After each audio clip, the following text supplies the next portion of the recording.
Hello everyone, welcome to Ace Deep Learn Straightforward Current Affairs. So ఈ వీడియోలో మనము September 8 నుంచి ఆల్మోస్ట్ సెప్టెంబర్ 17 వరకు ఉన్నటువంటి కరెంట్ అఫైర్స్ గురించి మాట్లాడదాం ఈ వీడియోలో షార్ట్ అండ్ స్వీట్గా. అండ్ అట్లాగే మీకు జనరల్ స్టడీస్ కోర్స్ కానీ లేదంటే టెక్నికల్ కోర్సెస్ కానీ మీరు కనుక పర్చేస్ చేసుకోవాలనుకుంటే ప్రీ రికార్డెడ్ క్లాసెస్ కోసం గూగుల్ ప్లే స్టోర్ నుంచి మన యాప్ అయినటువంటి డీప్ లెర్న్ డౌన్లోడ్ చేసుకొని మీరు జనరల్ స్టడీస్ కోర్సుని కానీ లేదా మీరు గేట్ కానీ ఈఎస్సీ కానీ ఎస్ఎస్సి జేఈ కానీ జెన్కో కానీ ఏపీఎస్సి టీఎస్పీఎస్సి ఈ అన్ని కోర్సెస్ ప్రీ రికార్డెడ్ క్లాసెస్ అనేవి మన డీప్ లెర్న్ యాప్లో అవైలబిలిటీ ఉన్నాయి. సో మీరు డెమో చూసుకొని మీకు నచ్చిన కోర్స్ మీకు ఏదైతే కావాలనుకుంటున్నారో దాన్ని పర్చేజ్ చేసుకోవడానికి అవకాశం ఉంది. పర్టికులర్గా మన విషయానికి మన జనరల్ స్టడీస్ విషయానికి వస్తే 280 గంటలకు పైగా మనకి జనరల్ స్టడీస్ క్లాసెస్ అనేటివి అవైలబిలిటీ ఉన్నాయి. ఏపీఎస్సి టీఎస్పీఎస్సి రాబోయే ఏఈ కానీ ఏడబ్ల్యూ ఎగ్జామినేషన్స్ కోసం. అండ్ దాంతోపాటు కరెంట్ అఫైర్స్ ఎవ్రీ మంత్ మీకు ఎవ్రీ వీక్ అనేది అప్డేట్ అవుతూనే ఉంటాయి మీకు.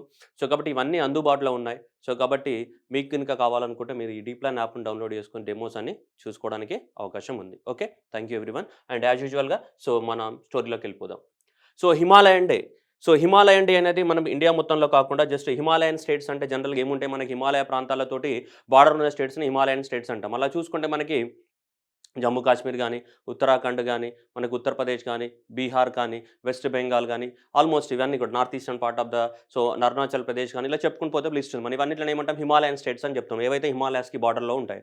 అందులో ఒక రాష్ట్రమైనటువంటి ఉత్తరాఖండ్ ఏంటిదంటే హిమాలయన్ డేగా సెలబ్రేట్ చేసుకుంటున్నారు. యాక్చువల్గా ఇదంతా కూడా ఇన్ఫార్మల్గా స్టార్ట్ అయింది. ఒరిజినల్గా ఇన్ఫార్మల్గా కొంతమంది ఎన్విరాన్మెంటలిస్టులు స్టార్ట్ చేశారు ఇప్పుడు 2010 సంవత్సరంలో. ఇదంతా కూడా అక్కడ ఉన్నటువంటి సుందర్లాల్ బహుగుణ ఫేమస్ ఎన్విరాన్మెంటలిస్ట్ కదా, మీ అందరికీ తెలుసు, చిప్కో మూవ్మెంట్ తీసుకొచ్చారు. అలాగే అనిల్ ప్రకాష్ జోషి కానీ నెక్స్ట్ రాధా బెహన్ అని వీళ్ళందరూ కూడా ఎన్విరాన్మెంటలిస్టులు హిమాలయాస్లను ప్రొటెక్ట్ చేయాలి, హిమాలయాస్ మీద అవేర్నెస్ క్రియేట్ చేయాలని అలా ఇన్ఫార్మల్గా స్టార్ట్ చేశారు. కానీ ఆ తర్వాత ఉత్తరాఖండ్ గవర్నమెంట్ అనే దాన్ని తర్వాత ఏం చేసింది, అఫీషియల్గా డిక్లేర్ చేయడం జరిగింది 2015లో. అలా ఎవ్రీ ఇయర్ మనము సెప్టెంబర్ 9ని ఏంగా సెలబ్రేట్ చేసుకుంటున్నాం, మనం హిమాలయన్ డేగా సెలబ్రేట్ చేసుకుంటాం సెప్టెంబర్ 9ని. ఇదే డేని తెలంగాణ ప్రాంతంలో ఏంగా సెలబ్రేట్ చేసుకుంటాం, సెప్టెంబర్ 9ని కాలోజీ బర్త్డే కాబట్టి తెలంగాణ భాషా దినోత్సవము, తెలంగాణ లాంగ్వేజ్ డేగా సెలబ్రేట్ చేసుకుంటాం తెలంగాణ ప్రాంతంలో. ఏ డేని, సెప్టెంబర్ 9ని. Okay, right. ఇది ఒకటే స్టేట్లో జరుగుతుంది ఇక్కడ ఉత్తరాఖండ్లో. నెక్స్ట్ వచ్చేసి world suicide prevention day. World suicide prevention day 10th September is celebrated అదే వరల్డ్ సూసైడ్ ప్రివెన్షన్ డే. ఇది మనకి 2003 సంవత్సరంలో స్టార్ట్ చేశారు ఒక association, that private organization, international association and ఒక ఆర్గనైజేషన్.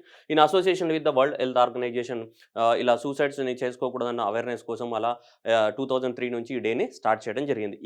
ఇప్పుడు ఈ కాంటెక్స్లో ఇది ఎందుకు చెప్తున్నామంటే ఇది కొద్దిగా ఇంపార్టెంట్ ఇప్పుడు. ఎందుకంటే మన కరోనా లాక్డౌన్ టైంలో చాలామంది డిప్రెషన్లోకి వెళ్ళిపోయి నెట్లో గేమ్స్కి అడిక్ట్ అయిపోయి చాలామంది సూసైడ్ చేసుకున్న సందర్భాలు చాలా ఉన్నాయి ఈ మధ్య కాలంలో.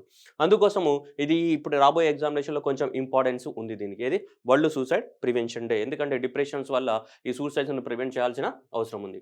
Next one, food processing week. Food processing ఇండస్ట్రీస్ని డెవలప్ చేయాలన్న ఉద్దేశంతో, దాంట్లో ఇండియాలో అవేర్నెస్ క్రియేట్ చేయాలన్న ఉద్దేశంతో గవర్నమెంట్ ఆఫ్ ఇండియా అనేది సెప్టెంబర్ 6 నుంచి September 12 is declared as a food processing వీక్గా డిక్లేర్ చేయడం జరిగింది.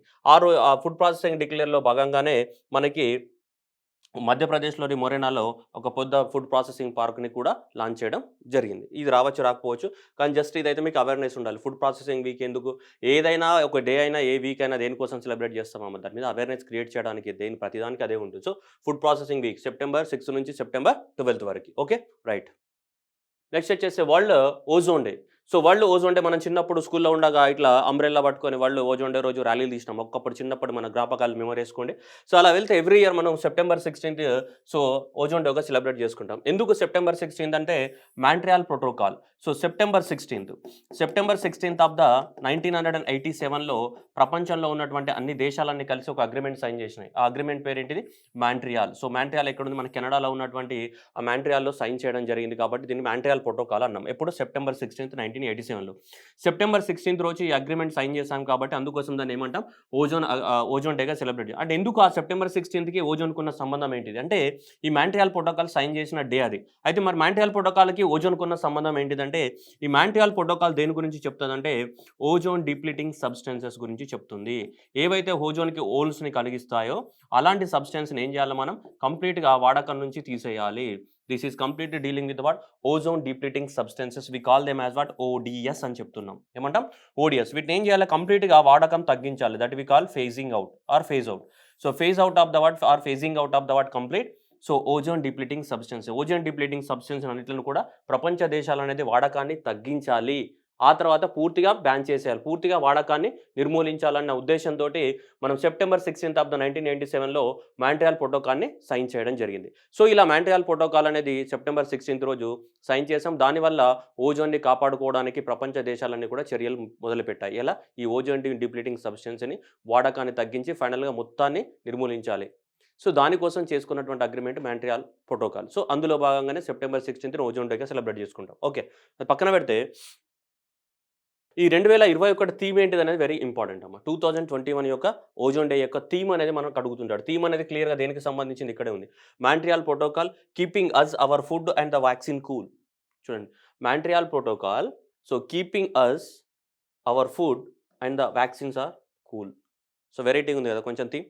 సో ఇలాంటివి ఎగ్జామినేషన్‌లో అడుగుతూ ఉంటాడు. సో ఓజోన్‌కి కనుక హోల్స్ పడితే అల్ట్రావైలెట్ రేడియేషన్స్ అనేవి భూమి మీదకి రీచ్ అయిపోయి టెంపరేచర్ అనేది పెరుగుతూ ఉంటుంది. కాబట్టి ఆ టెంపరేచర్ పెరగడం వల్ల పంట ఉత్పత్తులు ఇవన్నీ కూడా పడిపోతూ ఉంటాయి. ఓకే. సో పంట ఉత్పత్తులు పడిపోయినప్పుడు ఆటోమేటిక్‌గా ఫుడ్ అనేది దొరకదు. ఇవన్నీ ప్రాబ్లమ్స్ వస్తుంటాయి. అదంతా మీకు తెలుసు. నేను ఆ సొల్లంతా చెప్పదలుచుకోలే. Right, just remember that Montreal protocol keeping us our food and vaccines cool. ఎందుకంటే మీకు ఎన్విరాన్మెంట్‌లో మీరు చదివి ఉంటారు. ఓకే. నెక్స్ట్ ఇది మీ అందరికి తెలుసు భూపేంద్ర పటేల్. సో భూపేంద్ర పటేల్ మనకి గుజరాత్ చీఫ్ మినిస్టర్‌గా 17th chief minister of the Gujarat so అవ్వడం జరిగింది. విజయ్ రూపానీ ప్లేస్‌లో మనకి అవ్వడం జరిగింది. ఎవరు? సో భూపేంద్ర పటేల్ గుజరాత్. ఇతను ఒకటేసారి ఎమ్మెల్యే అయ్యాడు ఇప్పటివరకు. కానీ అక్కడ గుజరాత్‌లో డామినెంట్ క్యాస్ట్ ఉన్నటువంటి పటేల్ కమ్యూనిటీలో one of the important leader కాబట్టి ఇతన్ని సెలెక్ట్ చేయడం జరిగింది. ఇతన్ని గట్టోల్ దియా, చూడండి ఇక్కడ గట్టోల్ దియా అనే కాన్స్టిట్యుయెన్సీ నుంచి మనకి సో ఎమ్మెల్యేగా ఎలక్ట్ అవ్వడం జరిగింది. ఇతను ఎవరు? Bhupendra Patel. 17th chief minister of the so గుజరాత్‌గా ఎలక్ట్ అవ్వడం జరిగింది. ఎందుకంటే అక్కడ ఎలక్షన్స్ వస్తున్నాయని చెప్పేసి సో అక్కడ పటేల్ కమ్యూనిటీ నుంచి ఒక మంచి లీడర్‌ని తీసుకుంటే మళ్ళీ గుజరాత్‌లో పవర్‌లోకి రావచ్చన్న ఉద్దేశంతోటి చీఫ్ మినిస్టర్స్‌ని మార్చడం జరిగింది. 59 years old MLA from the Ghatlodia constituency. ఈ hold the diploma in civil engineering ఇదంతా ఉంది. ఇదంతా మీకు అవసరం లేదు. జస్ట్ ఎన్నవ చీఫ్ మినిస్టర్ 17వ చీఫ్ మినిస్టర్‌గా మనకి ప్రమాణ స్వీకారం చేయడం జరిగింది. ఎవరు? Bhupendra Patel. Next national commission for the minorities. Minorities అంటే మీకు తెలుసు ముస్లిమ్స్ కానీ, సిక్కుస్ కానీ, నెక్స్ట్ బుద్ధిస్ కానీ, జైన్స్ కానీ, పార్సీస్ కానీ వీళ్ళు ఎవరైతే ఉన్నారో భారతదేశంలో వాళ్ళందరినీ ఏమంటాం? మైనారిటీస్ అంటాం. ఈ మైనారిటీస్ అందరినీ కాపాడడానికి కోసం వాళ్ళకున్న హక్కుల్ని కానీ, వాళ్ళకున్నటువంటి ఏవైతే రైట్స్ ఉన్నాయో వాటన్ని కాపాడడానికి కోసం మనకి మైనారిటీస్ కమిషన్ ఒకటి ఉంటుంది. National commission for minorities. ఈ నేషనల్ కమిషన్ ఫర్ ద మైనారిటీస్‌కి ఒక చైర్మన్ ఉంటాడు కదా. సో ఇప్పుడు నేషనల్ కమిషన్ ఫర్ ద మైనారిటీకి చైర్మన్‌గా మనకి Sardar Iqbal Singh is appointed as chairman of the national commission for the minorities. National commission for the మైనారిటీకి చైర్మన్‌గా అపాయింట్ చేయడం జరిగింది. ఓకేనా. దీనికి చైర్పర్సన్, ఒక వైస్ చైర్మన్ అండ్ 5 మెంబర్స్ వీళ్ళందరూ ఉంటారు. మీకు ఇండియన్ పాలిటీలో వస్తుంటుంది కదా, ఇండియన్ పాలిటీలో మీరు అందరూ చదువుకోవచ్చు దీని గురించి. దీని యొక్క పవర్స్ ఏముంటాయి, ఫంక్షన్స్ ఏముంటాయి అనేది. ఏది? National commission for the minorities. కానీ ఇక్కడ మనం గుర్తుపెట్టుకోవాల్సింది ఇది ఎవరిని చైర్మన్‌గా అపాయింట్ చేశారన్నది క్వశ్చన్ ఇప్పుడు. ఏది? Sardar Iqbal Singh. Okay. National commission for minorities. Next so మనకి ఇది అందరికి తెలుసు ఎన్సీసీ. మీ అందరికి తెలుసు ఎన్సీసీ అనేది మీరు చిన్నప్పుడు స్కూల్ లెవెల్లో కానీ, కాలేజ్ లెవెల్లో కానీ అప్పుడప్పుడు చేసి ఉంటారు maybe. So that is the national cadet corps NCC. అయితే ఎన్సీసీ అనేది మనకి యూనిఫామ్ కానీ, దాంట్లో ఉన్న రూల్స్ అండ్ రెగ్యులేషన్స్ కానీ పాత అయిపోయినాయి. ఎప్పట్లో పాత కాలంలో ప్రిపేర్ చేసిన ఎన్సీసీలో ఉన్న రూల్స్ అవే ఎన్సీసీ రూల్స్ అనేది ఇప్పుడు కూడా ఇంకా ఉన్నాయి. సో ఎన్సీసీని ఇంకా ఎక్కువ మొత్తంలో ప్రమోట్ చేయాలి, దేశం మొత్తంలో ఎక్కువ మంది యూత్ని ఎన్సీసీ చేసినప్పుడు డిసిప్లిన్ ఇవన్నీ డెవలప్ అవుతాయని చెప్పేసి మరి ఎన్సీసీని ఏం చేయాలి, మార్చాలన్నా దాంట్లో ఉన్నటువంటి సో కొన్ని రూల్స్ అండ్ రెగ్యులేషన్స్ మార్చడానికి కోసం మనకి డిఫెన్స్ మినిస్టర్ ఒక కమిటీని అపాయింట్ చేయడం జరిగింది. ఆ కమిటీ పేరే శ్రీ బైజయంత్ పాండా. సో బైజయంత్ పాండా కమిటీని అపాయింట్ చేయడం జరిగింది. కంప్లీట్‌గా ఏంటిదంటే సో ఈ ఎన్సీసీ ఏదైతే ఉందో ఈ ఎన్సీసీని మళ్ళీ ఏం చేయాలా, మారినటువంటి కాలానికి అనుగుణంగా మార్చాలన్న ఉద్దేశంతోటి మరి కొత్త రీఫార్మ్స్ ఏం తీసుకొస్తారనేది ఈ కమిటీ ఇచ్చే రికమెండేషన్స్ మీద ఆధారపడి ఉంటుంది. సో ఈ ఎన్సీసీలో రీఫార్మ్స్ తీసుకురావడానికి కోసం ఈ కమిటీని అపాయింట్ చేశారు Shri Baijayant Panda. Next Times most influential person list. So 100 most influential ప్రభావశీల వ్యక్తులు అంటాం కదా. ప్రపంచంలో 100 మంది ప్రభావశీల వ్యక్తులు అంటే ఇతరుల మీద ప్రభావం చూపే వాళ్ళని, ఇతరుల మీద ఇంపాక్ట్ చూపే వాళ్ళని మనం ఏమంటాం? ఇన్ఫ్లుయెన్షియల్ పర్సన్స్ అంటాం. అలా టైమ్స్ మ్యాగజైన్ ఎవ్రీ ఇయర్ మనకి ఏం చేస్తుంది? 1923వ సంవత్సరం నుంచి ఎవ్రీ ఇయర్ ప్రపంచంలో 100 మందిని సెలెక్ట్ చేస్తుంది అనమాట. ఎవరు వీళ్ళు ఇతరుల మీద ఇంపాక్ట్ చూపి సొసైటీని మార్చగలిగే కెపాసిటీ ఉంది అని అనుకుంటుందో వాళ్ళని ఇన్ఫ్లుయెన్షియల్ పర్సన్స్గా సెలెక్ట్ చేస్తుంది ఎవరు? Times magazine every year. So 2021లో కూడా మనకి సెలెక్ట్ చేయడం జరిగింది. చాలా ఎక్కువ మంది ఉన్నారు. కానీ ఇండియా నుంచి నుంచి కూడా ఎవరెవరు ఉన్నారంటే మనకి 100 most influential persons of the times magazine లోపల ఇండియా నుంచి మనకి so our prime minister Modi గారు ఉన్నారు. దాంతోపాటు west Bengal chief minister Mamata Banerjee ఉంది. దాంతోపాటు అట్లాగే మనకి సో ఈ కోవిషీల్డ్ వ్యాక్సిన్ తయారు చేసినటువంటి సీరమ్ ఇన్‌స్టిట్యూట్ ఉంది కదా! సీరమ్ ఇన్‌స్టిట్యూట్ యొక్క ఏంటి ఎవరు పూనావాలా, అదార్ పూనావాలా వీళ్ళు కూడా ఉన్నారు ముగ్గురు.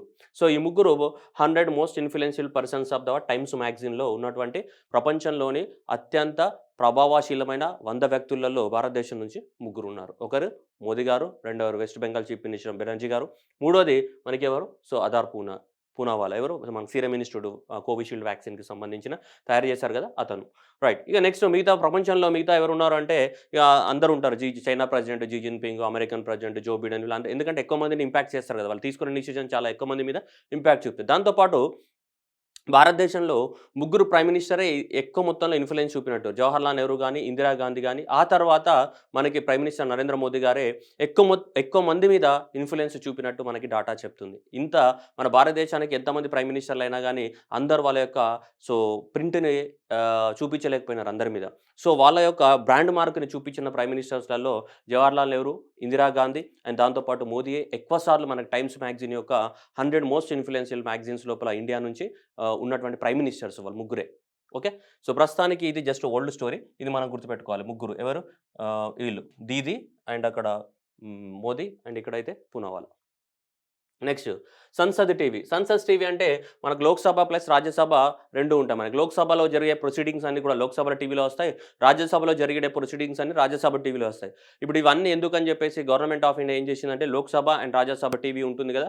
లోక్‌సభ ప్లస్ రాజ్యసభ టీవీ రెండిటిని కూడా కలిపేసి సంసద్ అని టీవీని మనం పెట్టాం. సంసద్ అంటే ఏంటిది? పార్లమెంట్. హిందీలో సంసద్ అంటే ఏంటిది? పార్లమెంట్ అని.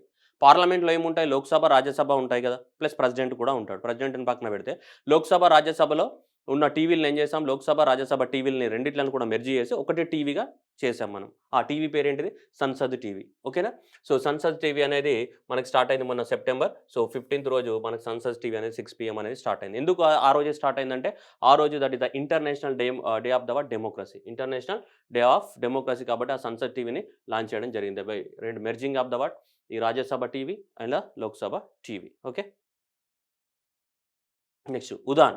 సో ఈ ఐఐటీ బాంబే వాళ్ళు లాంచ్ చేసినటువంటి ప్రాజెక్ట్ పేరేంటిది మనకి ఉదాన్. ఎవరు లాంచ్ చేశారు ఇది?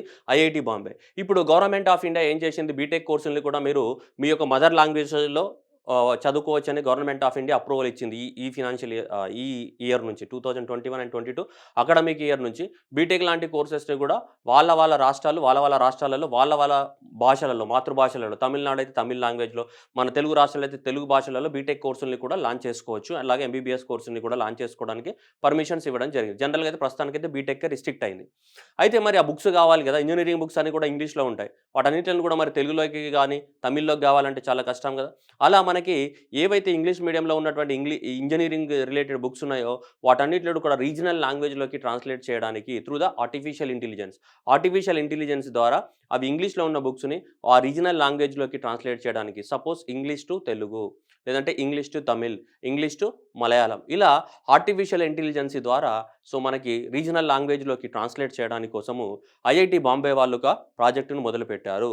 Under the direction of the so Ganesh sir, professor Ganesh. So professor Ganesh sir యొక్క సో ఆధ్వర్యం లోపల ప్రాజెక్ట్ ఉదాన్ని లాంచ్ చేయడం జరిగింది. ఎవరు? ఐఐటీ బాంబే వాళ్ళు. దేనికోసం అంటే పూర్తిగా సో మనకి లాంగ్వేజెస్‌లోకి ట్రాన్స్‌లేట్ చేసుకోవడం. ద లాంగ్వేజ్ చూడండి ఇక్కడ. With aim to break the language barrier that many students face when they join the institutes of the higher education. ఏ బ్యారేజ్? Language barrier. అంటే ఇవే ట్రాన్స్లేషన్ కోసం ఆర్టిఫిషియల్ ఇంటెలిజెన్స్ ద్వారా రీజనల్ లాంగ్వేజెస్‌లోకి ట్రాన్స్లేట్ చేయడానికి కోసం మనకి ఇది తీసుకురాబోతున్నారు. ఎవరు? IIT Bombay project Udaan. Next digital agriculture భారతదేశంలో మనకి దాదాపు ఫార్మర్స్ యొక్క నంబర్ తీసుకుంటే మనకి భారతదేశంలో 14.5 crores ఆఫ్ ద ఫార్మర్స్ ఉన్నారు. భారతదేశంలో ఎంతమంది? 14.5 కోట్ల మంది ఫార్మర్స్ ఉన్నారు యాజ్ ఫర్ ద 2015-16 సెన్సస్ ప్రకారం. అయితే 14 కోట్ల మంది ఫార్మర్స్ ఉన్నారు. కానీ వాళ్ళ డీటెయిల్స్ మన దగ్గర ఉన్నాయా? ఆన్‌లైన్‌లో వాళ్ళ యొక్క డీటెయిల్స్ ఎక్కడ లేవు. సో అందుకోసము మనం ఫార్మర్స్ యొక్క డీటెయిల్స్ అన్నిట్లను కూడా డిజిటలైజేషన్ చేయడానికి కోసము ఈ 5 కంపెనీస్ తోటి మినిస్ట్రీ ఆఫ్ ద అగ్రికల్చర్ అనేది ఒప్పందం కుదుర్చుకుంది. ఏ కంపెనీస్ తోటి? ఇప్పుడు రిలయన్స్ జియో గానీ, ఐటీసీ కానీ, సిస్కో గానీ, ఎన్‌సీడీఎక్స్ గానీ, నెక్స్ట్ సో నింజా కాటన్ ఈ 5 కంపెనీస్ తోటి గవర్నమెంట్ ఆఫ్ ఇండియా అగ్రీమెంట్ రాసుకుంది.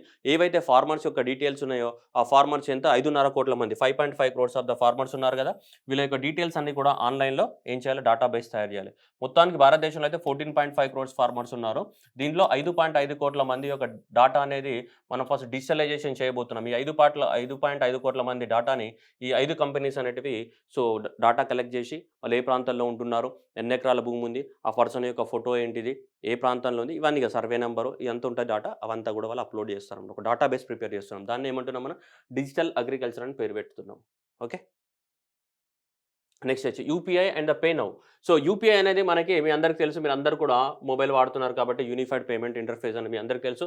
అట్లాగే పే నౌ అనేది ఉంది. సో పే నౌ అనేది మన దేశానికి కాదు, ఇది వేరే దేశానికి సంబంధించేది, సింగపూర్కి సంబంధించింది. కాబట్టి ఈ రెండు టైప్ అయినాయి అనమాట. సో యూపీఐ ద్వారా మనము సింగపూర్ యొక్క పే నౌకి పంపించుకోవచ్చు డబ్బులు, అలాగే పే నౌ నుంచి యూపీఐ ద్వారా పే నౌ నుంచి మనకు యూపీఐలోకి కూడా డబ్బులు పంపించుకోవచ్చు. ఈవెన్ వేరే కంట్రీ అయినా, మన భారతదేశంలో అయితే ఎక్కడి నుంచైనా ఎక్కడ పంపించుకోవచ్చు. కానీ ఇది వేరే సంథింగ్స్కి అవుట్ ఆఫ్ కంట్రీ మాట్లాడుతున్నాం మనం. కాబట్టి మన దేశంలో ఉన్న యూపీఐ కానీ సింగపూర్లో ఉన్నటువంటి పే నౌ కానీ ఆ రెండు కూడా సో రెండు సాఫ్ట్వేర్లని ఇంటర్లింక్ చేయడం ద్వారా మనం ఈజీగా డబ్బులు పంపించుకోవడానికి అవకాశం ఉంటుందని చెప్పేసి so reserve bank of India and అలాగే సింగపూర్ యొక్క monetary authority of the Singapore ఇద్దరు కలిసి అగ్రిమెంట్ రాసుకున్నారు. ఇప్పుడు ఈజీగా డబ్బులు పంపించుకోవడానికి మనకు అవకాశం ఏర్పడుతుంది. సో ఇది 2022 నుంచి అమల్లోకి రావడానికి అవకాశాలు ఉన్నాయి. ఇప్పటికిప్పుడు కాదు, 2022 నుంచి. నెక్స్ట్ వల్చర్స్ అంటే మీ అందరికీ తెలుసు, భారతదేశంలో వల్చర్స్ అనేటివి లేవు, రాబందులు అంటాం. సో రాబందులు అనేటివి చాలా వరకు చనిపోయినాయి. ఈ రాబందులు ఎందుకు చనిపోయినాయి అంటే సో మనకి డైక్లోఫినాక్ సోడియం అనేది ఒక ఇంజెక్షన్. ఈ డైక్లోఫినాక్ సోడియం అనేది ఒక ఇంజెక్షన్ ఏంటిదంటే ఇది ఎక్కువ మొత్తంలో ఆవులకి కానీ, ఎద్దులకు కానీ, మేకలకు కానీ, గొర్రెలకు కానీ ఏమైనా పెయిన్స్ వచ్చినప్పుడు ఈ డైక్లోఫినాక్ సోడియం అనే ఇంజెక్షన్ ఇస్తుంటాం అనమాట. సో ఈ డైక్లోఫినాక్ సోడియం ఇంజెక్షన్ ఇచ్చిన తర్వాత ఏం జరిగిందంటే చాలా వరకు పెయిన్ రిలీవర్ అంటాం, మనం కూడా అదే తీసుకుంటాం, మనం కూడా డైక్లోఫినాకే తీసుకుంటాం. మామూలుగా ఇదేంటి పెయిన్ రిలీవర్, జనరల్గా పెయిన్ రిలీవర్ డ్రగ్ ఇది. అయితే యానిమల్స్ కూడా పెయిన్ రిలీవర్. అవన్నీ ఇచ్చిన తర్వాత ఈ డైక్లోఫినాక్ సోడియం యొక్క ట్రేసెస్ ఏదైతే అమౌంట్ ఉంటుందో అమౌంట్ అంతా కూడా ఇంజెక్షన్ తీసుకున్న తర్వాత మన బాడీలోకి వెళ్తుంది కదమ్మా.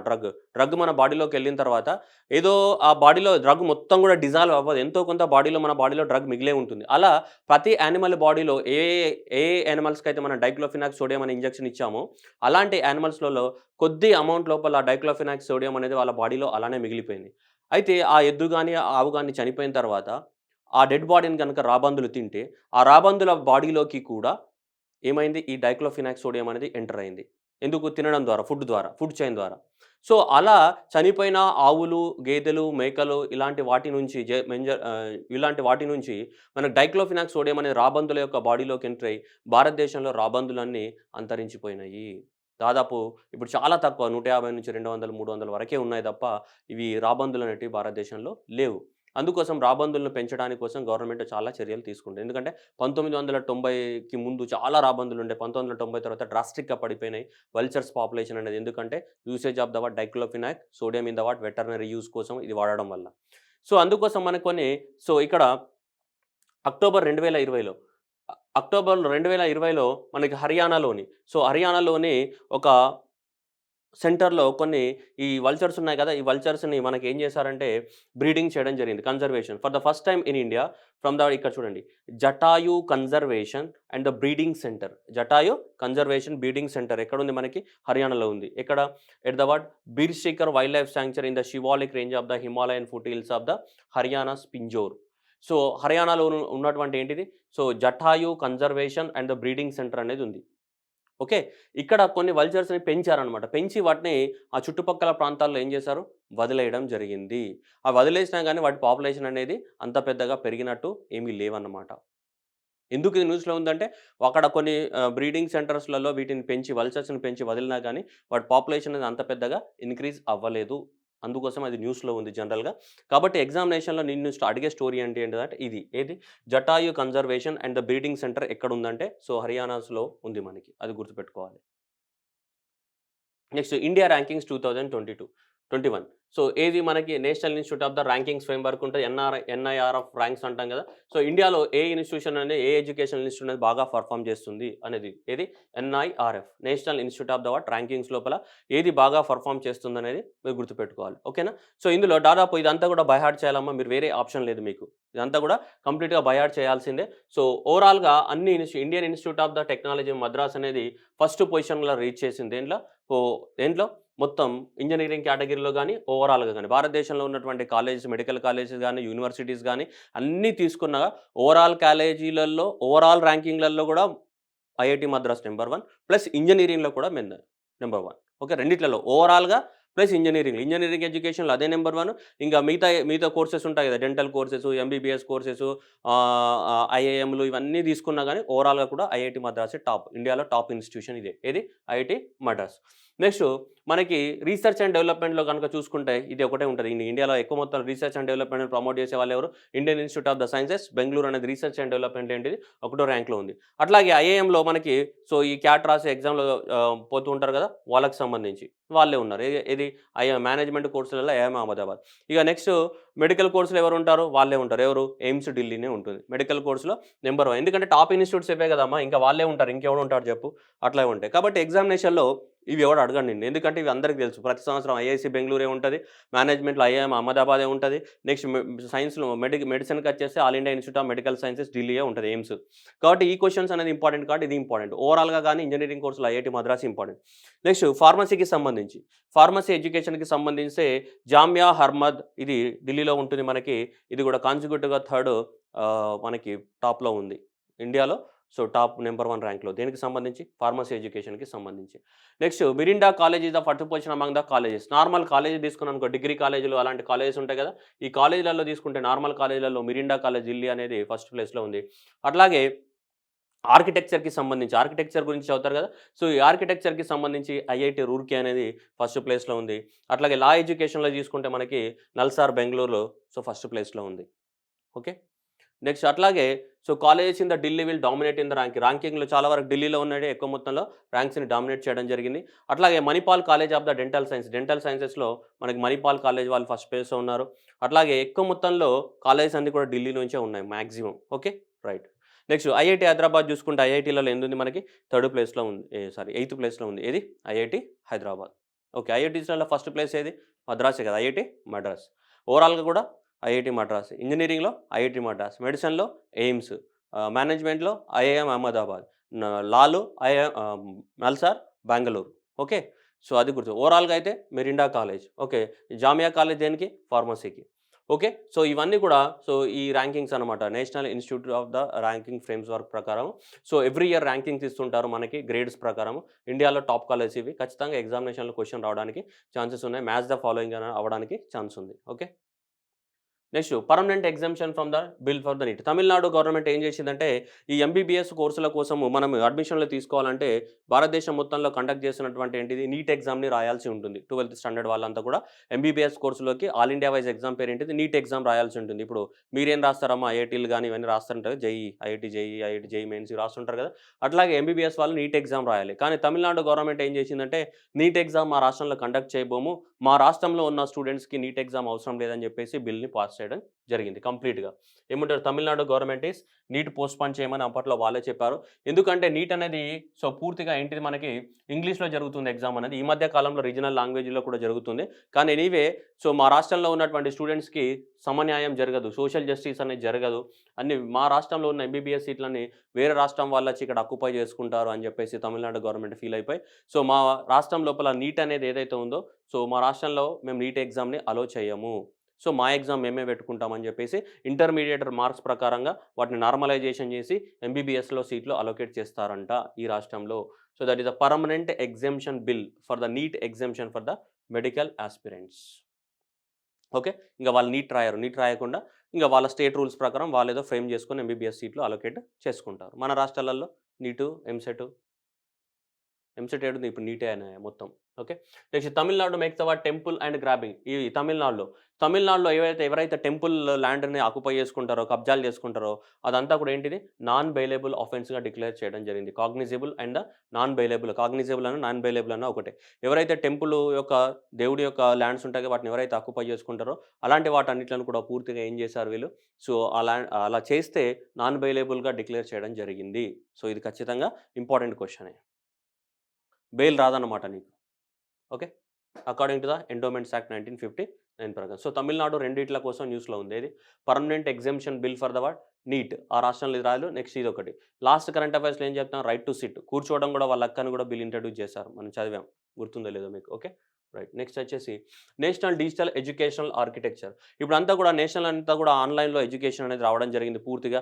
సో, ఆన్‌లైన్ ఎడ్యుకేషన్ అయితే ఇన్ని రోజుల నుంచి మన 1 ½ ఇయర్ నుంచి కరోనా తర్వాత ఆన్‌లైన్ ఎడ్యుకేషన్ భారతదేశంలో అన్ని ఇన్‌స్టిట్యూషన్స్‌ని ఫాలో అవుతున్నాయి అరకొరగా. కానీ దానికి సంబంధించినటువంటి ఒక రూల్స్ అండ్ రెగ్యులేషన్స్ గాని, ఏముండాలి? ఏం చేయాలి? ఏవేవి చేయకూడదు? ఎన్ని గంటలు టీచింగ్ చేయాలి? ఎంత minimum speed of the net ఎంతుండాలి? ఎలాంటి ఇన్‌ఫ్రాస్ట్రక్చర్ తోటి టీచింగ్ చేయాలి పిల్లలకి? ఎలా అర్థమవుతది? ఇవన్నిట్లకి రూల్స్ అండ్ రెగ్యులేషన్స్ ఫ్రేమ్ చేయాలి గదా! అవన్నీ లేవింకా. సో, అలాంటి రూల్స్ అండ్ రెగ్యులేషన్స్‌ని ఫ్రేమ్ చేయడానికి కోసమే ఇవి తీసుకురావడం జరిగింది. ఏది? NDR. NDR is nothing but national digital educational architecture. అంటే ఆర్కిటెక్చర్ అంటే ఏంటిది? ఒక సిస్టమ్, ఒక స్ట్రక్చర్ అనేది డెవలప్‌మెంట్ చేయాలి. దేనికోసం? ఈ డిజిటల్ ఎడ్యుకేషన్‌ని ప్రమోట్ చేయడానికి కోసం. డిజిటల్ ఎడ్యుకేషన్‌ని ప్రమోట్ చేయడానికి కోసం వి నీడ్ టు డెవలప్ ఒక ఆర్కిటెక్చర్‌ని డెవలప్ చేయాలి. ఒక సిస్టమ్‌ని డెవలప్ చేయాలి. దాంట్లో ఏమేమి ఉండొచ్చు? ఇలాంటివన్నీ ప్రిన్సిపల్స్. ఎగ్జాంపుల్ ఏంటిది? ఎలాంటి టెక్నాలజీ వాడాలి అన్నది ఉండొచ్చు. నెక్స్ట్ అట్లాగే స్టాండర్డ్స్ అండ్ స్పెసిఫికేషన్స్. సో, ఆ టెక్నాలజీ ఎంత స్పీడ్ తోటి నెట్ మినిమమ్ ఎంత స్పీడ్ ఉండాలి? ఏముండాలి? దానికి సంబంధించినటువంటి స్టాండర్డ్స్ గాని, గైడ్‌లైన్స్, డాటా ప్రాసెస్ గాని, ఎకోసిస్టమ్ గాని, ఎంగేజ్‌మెంట్ గాని, పాలిసీస్, డాటా ఓపెన్‌నెస్ గాని, అందరికి యాక్సెసిబుల్‌గా ఉండాలనా? కొంతమందికి యాక్సెస్ ఉండాలనా? ఒకవేళ ఫీ ఉంటే ఎంత ఫీ పెట్టాలి? ఇలా ఉంటాయి. ప్రైవేట్ వాళ్ళైతే ఎంత ఫీజ్ పెట్టుకోవచ్చు? గవర్నమెంట్ వాళ్ళైతే ఎంత ఫీ పెట్టుకోవచ్చు? ఇలాంటివన్నీ కొన్ని గవర్నమెంట్ అనేది మనకి డాటా డిక్లేర్ చేస్తది. ఇంకా రాలేదు పాలిసీ, రాబోతుంది. ఓకే. జస్ట్ ఇంకా పాలిసీ గైడ్‌లైన్స్ అనేది ఫుల్ ఫ్లెడ్జ్డ్‌గా ఔట్ కాలేదు. కానీ గవర్నమెంట్ అనేది వీటన్నిట్ల పైన రూల్స్ అండ్ రెగ్యులేషన్స్ తీసుకురాబోతుంది. దేనికి సంబంధించి? ఆన్‌లైన్‌కి సంబంధించి. ఆ ప్రాజెక్ట్ పేరు ఏంటిది? NDR. Okay. So, that is the national digital education architecture. So, కాబట్టి డైరెక్ట్ ఎగ్జామినేషన్‌లో మిమ్మల్ని క్వెషన్ అడగడానికి ఛాన్స్ ఉంది. సో, ఎన్‌డిఆర్ అంటే ఏంటిదని ఇక్కడ చూడొచ్చు. పేరెంట్స్ గాని, టీచర్స్ గాని, స్టాఫ్, స్టేట్ గవర్నమెంట్స్ గాని, స్టేక్ హోల్డర్స్ కానీ, ప్రైవేట్ ఇన్‌స్టిట్యూషన్స్ గాని వీళ్ళందరూ కూర్చొని దానికి సంబంధించిన గైడ్స్ అండ్ రెగ్యులేషన్స్ ప్రిపేర్ చేస్తారు. ఎందుకంటే ఇది నీడ్ ఇప్పుడు. అంటే సపోజ్ ఇప్పుడు ఆఫ్‌లైన్ క్లాసెస్ జరుగుతున్నాయనుకో, మరి ఆన్‌లైన్ క్లాసెస్ కూడా పెట్టాలని అంటారు. మరి ఆఫ్‌లైన్ స్టార్ట్ అయితే ఆన్‌లైన్ మొత్తం బంద్ చేద్దామా? అంటే కాదు. కొన్ని అవర్స్ ఆన్‌లైన్‌లో కూడా పిల్లలకి అలవాటు చేయాలి అనేది కూడా చెప్పొచ్చు వాళ్ళు. మరి ఆన్‌లైన్‌లో చేయాలంటే వారానికి ఎన్ని రోజులు ఆన్‌లైన్ క్లాసెస్ ఉండాలి? ఇట్లా ఉంటాయి గదా! వాటన్నిటికి సంబంధించి. Right. Next Raja Mahendra Pratap Singh university. So, prime minister Narendra Modi మనకు రాజా మహేంద్ర సింగ్ యూనివర్సిటీ దానికి ఒక ఫౌండేషన్ స్టోన్ ఎయడం జరిగింది. ఎక్కడ మనకి ఉత్తరప్రదేశ్ రాష్ట్రంలో మనకి అలీగర్ యూనివర్సిటీ దగ్గర. ఓకే. సో, అలీగర్. సో, అలీగర్‌లో ఉత్తరప్రదేశ్‌లోని అలీగర్‌లో ఇతని పేరుతోటి యూనివర్సిటీని ఎస్టాబ్లిష్‌మెంట్ చేయడం జరుగుతుంది. ఎవరు? రాజా మహేంద్ర సింగ్ ఇతను. సో, రాజా మహేంద్ర ప్రతాప్ సింగ్ ఇతను కూడా ఇండియన్ ఫ్రీడమ్ ఫైటర్. చాలా ఎక్కువ మొత్తంలో ఫ్రీడమ్ ఫైటర్ చేశారు మనకి. సో, అప్పట్లో 1973 సంవత్సరం అటల్ బిహార్ వాజ్పేయి పైన గెలవడం జరిగింది పోటీ చేసి. So, one of the freedom fighter. Rajamahendra Pratap Singh. Next Kushinagar airport. ఈ కుషినగర్ ఎయిర్‌పోర్ట్ ఎక్కడుంది మనకి? ఉత్తరప్రదేశ్‌లో ఉంది. సో, ఉత్తరప్రదేశ్‌లో కుషినగర్ ఎయిర్‌పోర్ట్ ఉంది. ఇప్పుడు CBDT central board of indirect taxes custom వాళ్ళు ఈ ఎయిర్‌పోర్ట్‌ని ఏం డిక్లేర్ చేశారు? Declared as a Kushinagar airport is declared as a customs notified airport. అంటే అక్కడ ఇంకా కస్టమ్ చెకప్ ఆఫీస్ పెట్టేసి ఆ ఎయిర్‌పోర్ట్ నుంచి ఎవరొస్తున్నారు, ఎవరు పోతున్నారు అవన్నీ చెకింగ్స్ జరుగుతున్నాయన్నమాట. ఎందుకు అది కుషినగర్ ఎయిర్‌పోర్ట్ వెరీ ఫేమస్ అంటే కుషినగర్ అనేది మనకి ఉత్తరప్రదేశ్ ప్రాంతంలో ఉంది. మనకి గౌతమ్ బుద్ధుని యొక్క ఆహ్ బుద్ధిజం గనుక మీరు చూస్తే, గౌతమ్ బుద్ధుడు పుట్టింది ఎక్కడ మనకి నేపాల్‌లోని లుంబిని. ఈ నేపాల్‌లోని లుంబినిలో గౌతమ్ బుద్ధుడు పుడితే, గౌతమ్ బుద్ధుడు చనిపోయింది తర్వాత ఎక్కడంటే మనకి కుషినగర్‌లో. ఎక్కడ?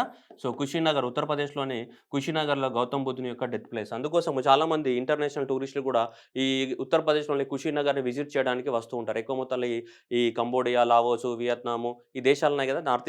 సౌత్ ఈస్ట్ ఏషియన్ కంట్రీస్ ఎక్కువ మంది వస్తూ ఉంటారు మనకి ఈశాన్య దేశాల వాళ్ళు. సో, కాబట్టి ఆగ్నేయ దేశాల వాళ్ళు. సో, వీళ్ళంతా గూడా వెరీ ఇంపార్టెంట్. కుషినగర్ అనేది డెత్ ప్లేస్. మహాపరినిర్వాణ అంటాం మనం. బుద్ధిజంలో ఏమంటాం? మహాపరినిర్వాణ అంటే డెత్ అని. So, death of the so, Gautam బుద్ధుని యొక్క చనిపోయిన ప్లేస్ ఏది? కుషినగర్ ఉత్తరప్రదేశ్‌లో. అందుకోసం అక్కడ ఎయిర్‌పోర్ట్ కట్టాం ఇంటర్నేషనల్ టూరిస్టులు.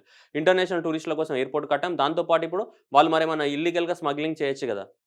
International airports. అందుకోసం ఏం చేసాం ఇప్పుడు కస్టమ్స్ ఆఫీస్‌ని గూడా పెట్టడం జరిగింది. ఎక్కడ? కుషినగర్ ఎయిర్‌పోర్ట్‌లో. కాబట్టి ఎగ్జామినేషన్‌లో ఈ కుషినగర్ ఎయిర్‌పోర్ట్ ఎక్కడుందని అడగవచ్చు. నెక్స్ట్ వచ్చేసి digital population clock. Digital population clock అంటే రోజుకి ఎంతమంది పుడుతున్నారు, రోజుకి ఎంతమంది చనిపోతున్నారు, మన బర్త్ రేట్ ఎంత, డెత్ రేట్ ఎంత, ఇన్ఫాంట్ మోర్టాలిటీ రేట్ ఎంత, మెటర్నల్ మోర్టాలిటీ రేట్ ఎంత, ఇలాంటి డాటా ఉంటది కదా! ఆ డాటా అంతా ఎప్పటికప్పుడు అప్డేట్ అవుతూ ఉంటుందన్నమాట. టైమ్ టు టైమ్ అనేది మనకి డిజిటల్‌గా ఆన్‌లైన్‌లో అప్డేట్ అవుతూ ఉంటది. అలా దాన్ని ఏమంటాం మనం? సో, డిజిటల్ పాపులేషన్ క్లాక్ అనేది. ఒక నిమిషం నిమిషానికి ఎంతమంది చనిపోతున్నారు, ఎంతమంది పుడుతున్నారు భారతదేశంలో ఇలా అంతా ఎవ్రీ మినిట్ అప్డేట్ అవుతూ ఉంటుంది.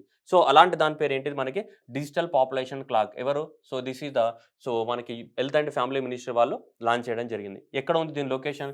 ఢిల్లీలోనే. యూనివర్సిటీ ఆఫ్ ద ఢిల్లీలో దీన్ని లాంచ్ చేయడం జరిగింది. ఏంటి టోటల్ ఫెర్టిలిటీ రేట్ గాని, ఇన్ఫాంట్ ఫెర్టిలిటీ రేట్ గాని, మెటర్నల్ మోర్టాలిటీ రేట్ గాని, ఎంతమంది పుడుతున్నారు, ఎంతమంది చనిపోతున్నారు, ఆ!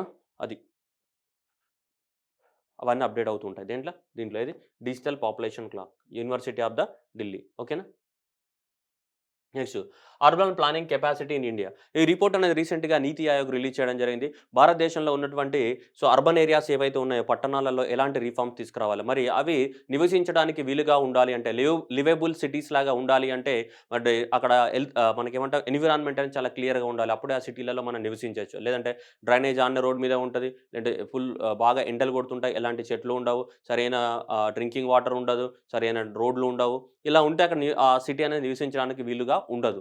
కాబట్టి నివసించడానికి వీలుగా ఉండాలంటే అక్కడ హెల్తీ కండిషన్స్ అనేవి ఉండాలి అని చెప్పేసి నీతి ఆయోగ్ అనేది కొన్ని రిఫార్మ్స్ తీసుకురావడం జరిగింది. అంటే reforms in the urban planning capacity in India the final report September 2021లో వెరీ రీసెంట్‌గా రిలీజ్ చేయడం జరిగింది. సో అయితే ఎగ్జామినేషన్‌లో నిన్ను ఈ రిపోర్ట్ ఎవరు రిలీజ్ చేశారని కూడా అడగవచ్చు. ఈ రిపోర్ట్ ఎవరు రిలీజ్ చేశారు మనకి? నీతి ఆయోగ్ అనేది ఆర్గనైజేషన్ రిలీజ్ చేయడం జరిగింది. సో ఈ నీతి ఆయోగ్ మొత్తం రిపోర్ట్ అంతా మనం చదవాల్సిన అవసరం లేదు కానీ ఈ రిపోర్ట్‌లో ఇచ్చినటువంటి 2 ముఖ్య అంశాలు ఏంటిదంటే every city must aspire to become the చూడండి. Every city must to become the aspire for health city for all 2030. అంటే భారతదేశంలో ఉన్న ప్రతి నగరము హెల్త్ సిటీగా మారాలి అంట. ఏ నాటికి? బై 2030 నాటికి. అంటే క్లీన్ ఎయిర్ గానీ, క్లీన్ డ్రింకింగ్ వాటర్ గానీ, అలా వాకింగ్ చేసుకోవడానికి పార్కులు గానీ, చెట్లు గానీ ఇట్లాంటివన్నీ ఉండాలని దాని అర్థం. So that is the health city for all by 2030. This is very important question. ఏ ఇయర్‌కి హెల్త్ డిసీజ్‌గా చెప్పాలని చెప్పి. అలాగే ఈ రిపోర్ట్‌లో ఇంకేముందంటే central sector scheme of the 500 health cities programme for the period of the 5 years. రాబోయే 5 సంవత్సరాలలో భారతదేశంలో కనీసం 500 సిటీస్‌ని మనము హెల్తీ సిటీస్‌గా మార్చాలి అని చెప్తున్నది ఈ స్కీమ్. అంటే ఇవి రికమెండేషన్స్ ఇంకా గవర్నమెంట్ ఆఫ్ ఇండియా యాక్సెప్ట్ చేయాలి. దానికోసం ప్రోగ్రామ్స్‌ని ఫ్రేమ్ చేయాలి. ఇదేంటిదంటే నీతి ఆయోగ్ ప్రిపేర్ చేసినటువంటి రిపోర్ట్ మాత్రమే. ఆ రిపోర్ట్‌ని గవర్నమెంట్ యాక్సెప్ట్ చేస్తే ఓకే. సో ఈ రిపోర్ట్ ప్రకారం అయితే భారతదేశంలో హెల్త్ సిటీస్ ప్రతి సిటీ హెల్త్ సిటీ అవ్వాలి ఎప్పటికి 2030 నాటికి. అలానే భారతదేశంలో 500 హెల్త్ సిటీస్‌ని మనం నిర్మించాలి రాబోయే 5 సంవత్సరాలలో. ఓకే. అని ఈ రిపోర్ట్ అనేది చెప్తూ ఉంది మనకి. నెక్స్ట్ రాణిఖేట్ ఉత్తరాఖండ్. ఉత్తరాఖండ్‌లో ఉన్నటువంటి రాణిఖేట్‌లో ఇక్కడ చూస్తే మనకేముంది? ఒక పెద్ద పార్క్ పెట్టినారు. ఏంటిది? ఫెర్నరీ పార్క్ అని. సో ఫెర్నరీ పార్క్ అంటే ఏంటిది? ఫెర్న్ ట్రీస్ మాత్రమే ఉంటాయి ఇక్కడ. ఫెర్న్ ట్రీస్ అంటే ఏంటిది? ఇవన్నీ కూడా నాన్ ఫ్లవరింగ్ ప్లాంట్స్. ప్లాంట్స్ అనేటివి 2 రకాలుగా ఉంటాయి కదమ్మా! Flowering plants and non flowering plants ఉంటాయి మనకి. ఓకే.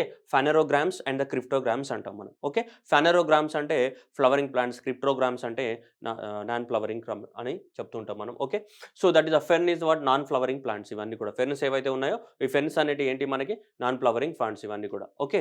సారీ నేను రివర్స్‌లో చెప్పినట్టున్నాను. క్రిప్టోగ్రామ్స్ అంటే flowering plants. So next India's largest ఇది ఎందుకు న్యూస్‌లో ఉంది రాణిఖేట్‌లో అంటే that is the India's largest open air fernery was inaugurated the Uttarakhand సానికి. ఏమన్నాడు ఇక్కడ? లార్జెస్ట్ ఏమన్నాడు? ఓపెన్ ఎయిర్ అన్నాడు. ఓపెన్ ఎయిర్ అంటే మనకి ఎలాంటి ఈ గ్రీన్ హౌసెస్ లేకుండా ఏం లేకుండా నార్మల్ పార్క్స్ ఉంటాయి కదా! అడవి ఎట్లుంటది? అడవి అంటే ఓపెన్ ఎయిర్. ఫారెస్ట్ ఏరియాకి వెళ్ళామనుకో ఫారెస్ట్ ఎట్లుంటది? ఓపెన్ ఏరియా లాగానే ఉంటుంది కదా! అట్లాగా ఇక్కడ కూడా ఉత్తరాఖండ్‌లో ఏంటిదంటే దీంట్లో ఈ పార్క్‌లోకెళ్తే ఈ పార్క్‌లో అన్నీ కూడా ఫెర్న్ ప్లాంట్సే. ఈ పార్క్‌లో ఉన్న అన్నీ కూడా ఏంటి? ఫెర్న్ ప్లాంట్సే ఉంటాయి మొత్తం కూడా. నాన్ ఫ్లవరింగ్ ప్లాంట్సే ఉంటాయి దీంట్లో మొత్తం గూడా. సో అలా పెద్ద భారతదేశంలోనే అతిపెద్ద ఓపెన్ ఫారెస్ట్ ఏరియా అన్నమాట. దేనికి సంబంధించి? ఈ ఫెర్న్ ప్లాంట్స్‌కి సంబంధించి. మన భాషలో చెప్పాలంటే. మరి క్లోజ్డ్ అంటే గ్రీన్ హౌసెస్ గానీ, పాలీ హౌసెస్ కానీ ఇలాంటి వాటిల్లో కూడా పెంచుతూ ఉంటాం. మరి భారతదేశంలో ఇదే పెద్దదా? దీనికన్నా ఇంకోటుందా అంటే దీనికన్నా ఇంకోటుంది. అదేంటిదంటే ఇది Jawaharlal Nehru tropical botanical research ఎక్కడుంది ఇది? తిరువనంతపురంలో ఉంది. ఇది ఇండియాలో ఉన్నటువంటి largest collection of the fern species. కానీ ఇది ఓపెన్ ఎయిర్ కాదు. ఓపెన్ కాదిది. ఫారెస్ట్ లాగా ఇట్లా ఓపెన్‌గా ఉండదు. దాన్ని కాపాడుతూ ఉంటారు. ఏది? పాలీ హౌసెస్‌లలో, గ్రీన్ హౌసెస్‌లలో గానీ, వాటికి స్పెషల్ ప్రొటెక్షన్స్ ఇచ్చి కాపాడుతూ ఉంటారు.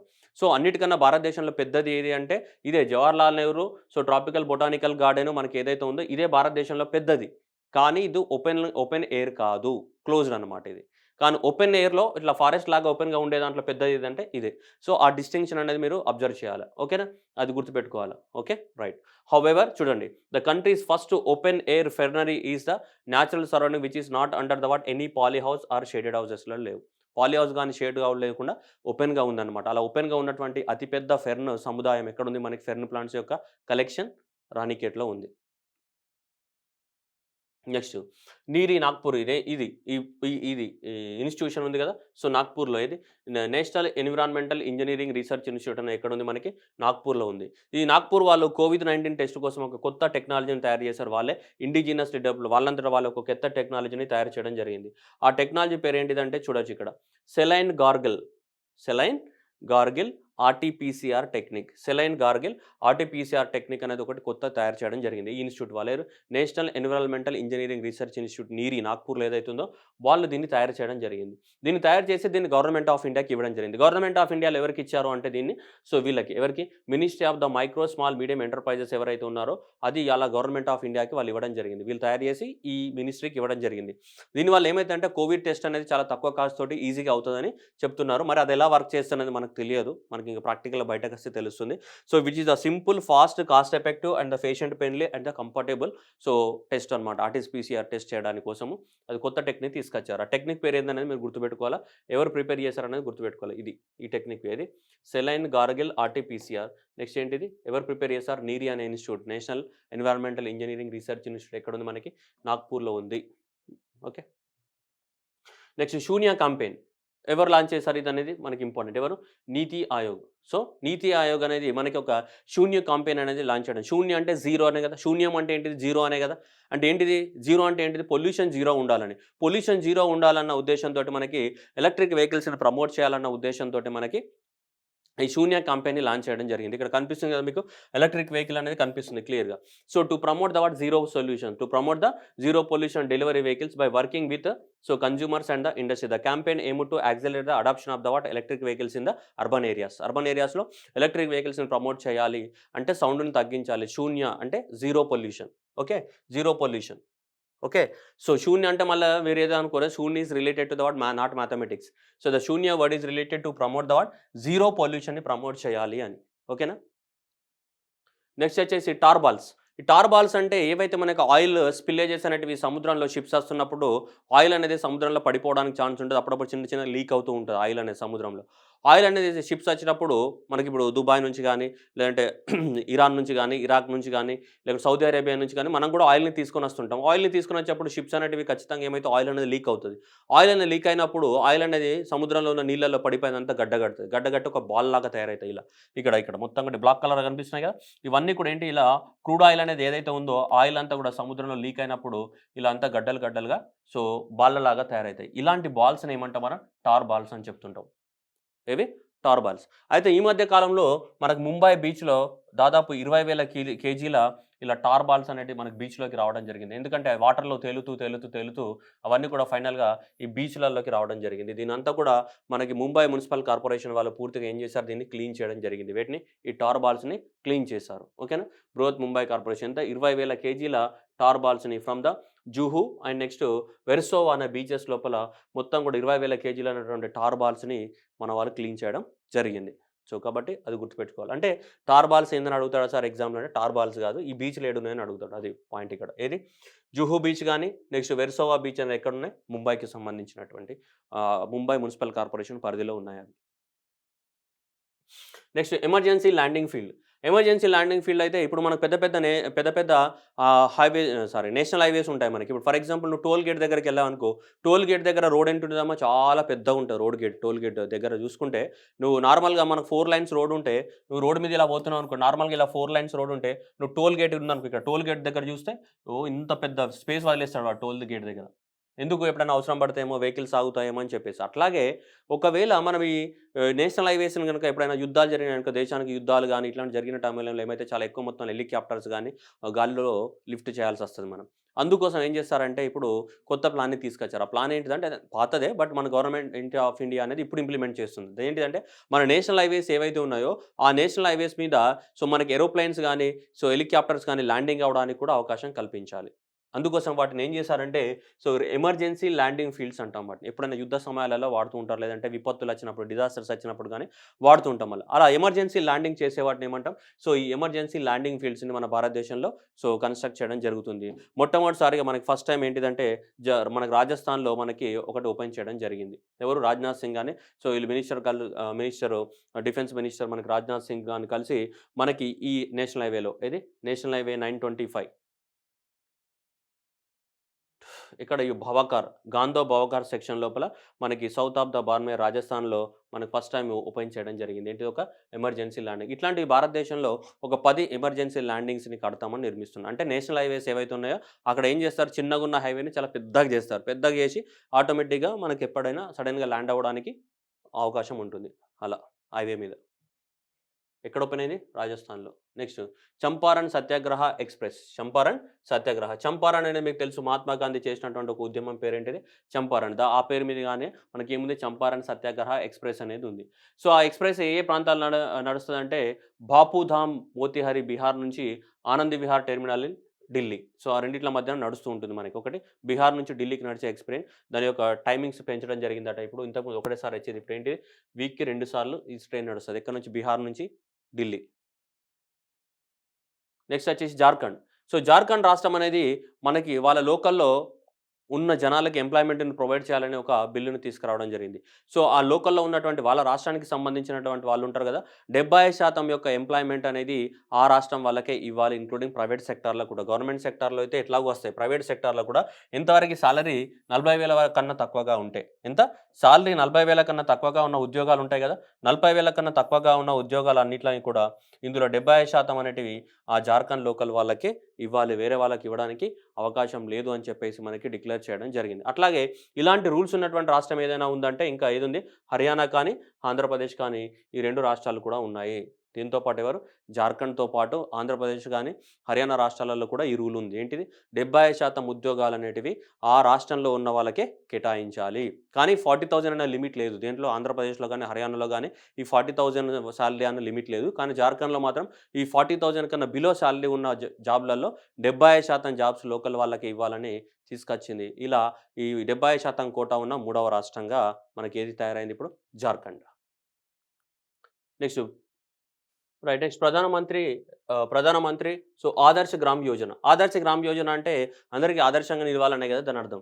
సో, మనకి ministry of the tribal affairs ఏం చేసేదంటే ఒక అనౌన్స్‌మెంట్ ఇచ్చింది. భారతదేశంలో ఇప్పటివరకి సో, 36,000 విలేజెస్‌లని మనము ఆదర్శ్ గ్రామాలుగా తీర్చిదిద్దడానికి కోసము ప్రయత్నాలు మొదలుపెట్టామని చెప్పేసి ఒకటి అనౌన్స్‌మెంట్ ఇవ్వడం జరిగింది. National institute of the rural development and Panchayat Raj. So, వీళ్ళిద్దరూ కలిసి ఏం చేశారంటే భారతదేశంలో ఆదర్శ గ్రామాలుగా అసలు ఆదర్శ గ్రామం అంటే ఏంటి మరి? ఏ విలేజెస్‌ని ఆదర్శ గ్రామం అనాలి. అంటే ఇగో ఈ కండిషన్స్ అనేటివి సాటిస్ఫై అవ్వాలమ్మా. ఎగ్జామినేషన్‌లో సో, ఇదంతా కూడా నేను ఎక్స్‌ప్లనేషన్ ఇప్పుడు ఏం చేయను. జస్ట్ మీరు బై హార్ట్ చేసుకోవాలి. దీనికి నేను చేయడం వల్ల ఏం లేదు. కాబట్టి ఆదర్శ గ్రామానికి ఉండాల్సిన క్వాలిఫికేషన్స్ ఏంటిది అనేది మీకు ఎగ్జామినేషన్‌లో అడగడానికి రావచ్చు. ఇందులో కనీసము ఈ 10/10 క్వాలిఫికేషన్స్ ఉన్నాయి కదా! కనీసం ఇందులో ఏ గ్రామమైనా 3 అయినా అచీవ్ చేయాలి. అది ఆదర్శ గ్రామం అవ్వాలి అన్న కేటగిరీలోకి రావాలి అంటే ఈ మూడిట్లలో ఈ ఈ ఇక్కడ కనిపిస్తున్న వాటిలో ఏవైనా కనీసం మూడిట్లను సో, ఎట్లైనా మనకి ఇంప్లిమెంటేషన్ చేయాలి మనకి. ఓకేనా? రైట్. సో, ఇవి.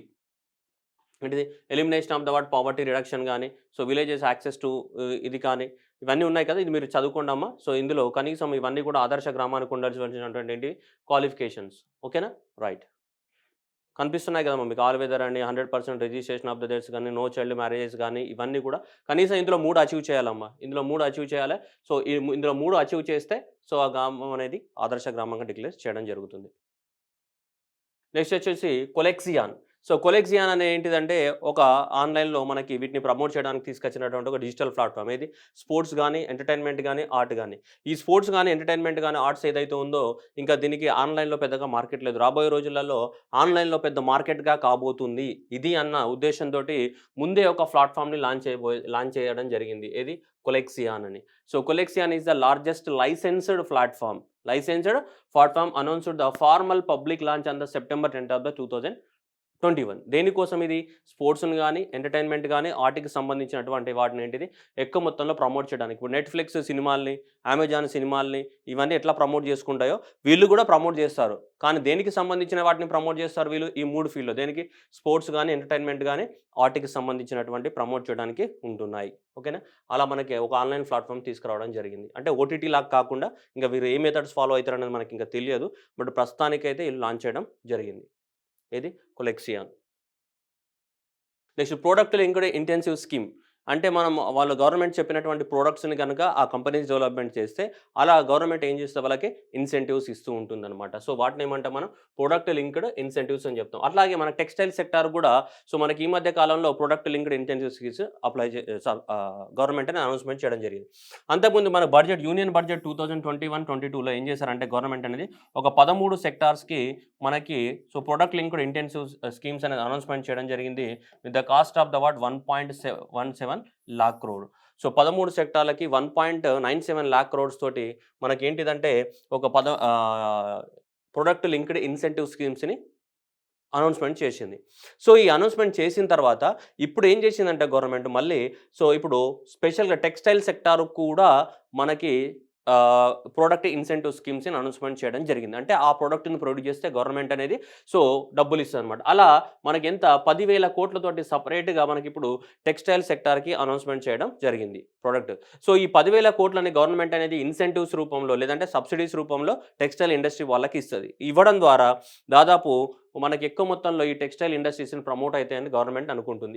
ఇలా ఈ 10 సెక్టార్స్‌కి ఏవైతే మ్యాన్ మేడ్ ఫైబర్స్ ఉన్నాయో, ఈ ఆర్గానిక్ ఫైబర్స్ గాని, విస్కోయే గాని, ఇవి కానీ ఇక్కడ కనిపిస్తుంది కదా! ఇక్కడ పాలిసింథటిక్ పాలిమర్స్ గాని, ఈ యాక్రిలిక్ గాని, మోడలేట్ ఏవైతే ఉన్నాయో వీటన్నిటికి కూడా ఇవి ప్రొడక్ట్స్ చేసే కంపెనీస్‌కి ఏమిస్తారు? ఇన్సెంటివ్స్ ఇస్తామని గవర్నమెంట్ ఆఫ్ ఇండియా అనౌన్స్‌మెంట్ చేయడం జరిగింది. ఏ కంపెనీస్ అంటే వాళ్ళకి కొన్ని క్వాలిఫికేషన్స్ ఉండాలి. ఎనీ పర్సన్ గాని ఇట్లా దాదాపు 300 కోట్ల కన్నా కంపెనీ యొక్క కాస్ట్ అనేది 300 కోట్లన్నా ఉండాలి. లేదంటే 100 కోట్ల ఇన్వెస్ట్‌మెంట్ అయినా ఉండాలి మినిమమ్. ఇలాంటి కంపెనీస్‌కి అవన్నీ కూడా వర్తిస్తూ ఉంటాయి. ఓకే సార్ ఇంత డీటెయిల్‌గా అడుగుతారా అంటే ఎగ్జామినేషన్‌లో ఇంత డీటెయిల్‌గా అడగకపోవచ్చమ్మా. మీరు గుర్తుపెట్టుకోవాల్సింది ఇది 13 సెక్టార్స్‌కి 1.97 లాక్ ప్రొడక్ట్ లింక్డ్ ఇప్పుడు మనకు దేంట్లో టెక్స్‌టైల్ సెక్టార్‌లో 10,000 కోట్లతోటి లాంచ్ చేయడం జరిగింది. ఇదంతా కూడా జస్ట్ ఏంటంటే మీకు అర్థం చేసుకోవడానికి కోసము ఇవన్నీ అని మనం పెట్టడం జరిగింది కాబట్టి ఇంత డీటెయిల్‌గా మిమ్మల్ని ఎవరు అడగరు. Next so, maybe digital. ఇవైతే ఈ చిన్న చిన్న కూరగాయలోళ్ళు గాని, ఫ్రూట్సోళ్ళు గాని, మిల్కోళ్ళు గాని, టీ స్టాలోళ్ళు గాని వీళ్ళందరూ ఉన్నారు గదా! వీళ్ళందరి లోపల కూడా ఏంటిది మనకి ఆన్‌లైన్ పేమెంట్స్‌ని ప్రమోట్ చేయాలి. వీళ్ళకి కూడా అవేర్‌నెస్‌ని క్రియేట్ చేయాలని జెప్పేసి ఇట్లా మనం బయట చూస్తుంటాం గదా! అందుకోసము మైబీ డిజిటల్ అనేది మనకి ministry of the housing and affairs వాళ్ళు and in association with the ministry of the electronics and information communication వాళ్ళు లాంచ్ చేయడం జరిగింది. ఏందంటే స్పెషల్ డ్రైవ్ అనమాట. Special drive a special campaign for the digital onboarding and training for street vendors. Street vendors ఎవరైతే ఉన్నారో వాళ్ళందరూ కూడా అవేర్‌నెస్‌ని create చేయడం అంతకు మించి ఏం లేదు. Next luxury cruise service. మన అందరికి తెలుసు Indian railways and catering tourism corporation కానీ, అట్లాగే ఈ మధ్య కాలంలో ఒక ప్రైవేట్ కంపెనీ అయినటువంటి కార్డెలి అనే కంపెనీ ఈ 2 కంపెనీస్ కూడా అగ్రీమెంట్ చేసుకోవడం జరిగింది. అగ్రీమెంట్ చేసుకొని మనకి లగ్జరీ క్రూయిజ్ సర్వీసెస్‌ని ముంబై నుంచి గోవా, కేరళ కానీ, లక్షద్వీప్ ప్రాంతాలలో ఇలా లగ్జరీ క్రూయిజ్ సర్వీస్‌ని లాంచ్ చేయబోతున్నారు.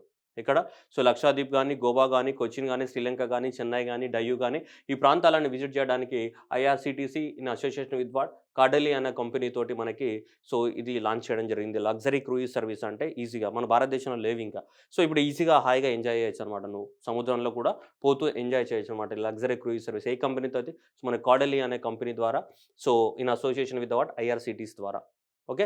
మనకి 7,516 కిలోమీటర్ల కోస్ట్ లైన్ ఉన్నా గానీ మనకింత లగ్జరీ క్రూయిజ్ సర్వీసెస్ అనేటివి అన్నీ అందుబాటులో లేవు మనకి భారతదేశంలో. ఇప్పుడు ఈ కంపెనీ తోటి లాంచ్ చేయడం జరిగింది. ఏ ప్రాంతాల్లో అనే ఎగ్జామ్‌లో అడగొచ్చు. ఇక్కడ సెప్టెంబర్ 18, 2020 నుంచి ఇక్కడ ఏది Mumbai and Goa and the Kerala and the Lakshadweep ఐలాండ్‌లలో లాంచ్ చేయబోతున్నారు. అట్లాగే ఇక్కడ వీళ్ళు కూడా లక్షద్వీప్ ఐలాండ్, గోవా, డయ్యూ, డామన్, కొచ్చి, చెన్నై. ఓకే. అన్ని ప్రాంతాలకెళ్తాయన్నమాట అవి. Next medium range surface to air missile. Medium range surface to MRSAM అని చెప్తుంటాం. ఎంఆర్‌సమ్.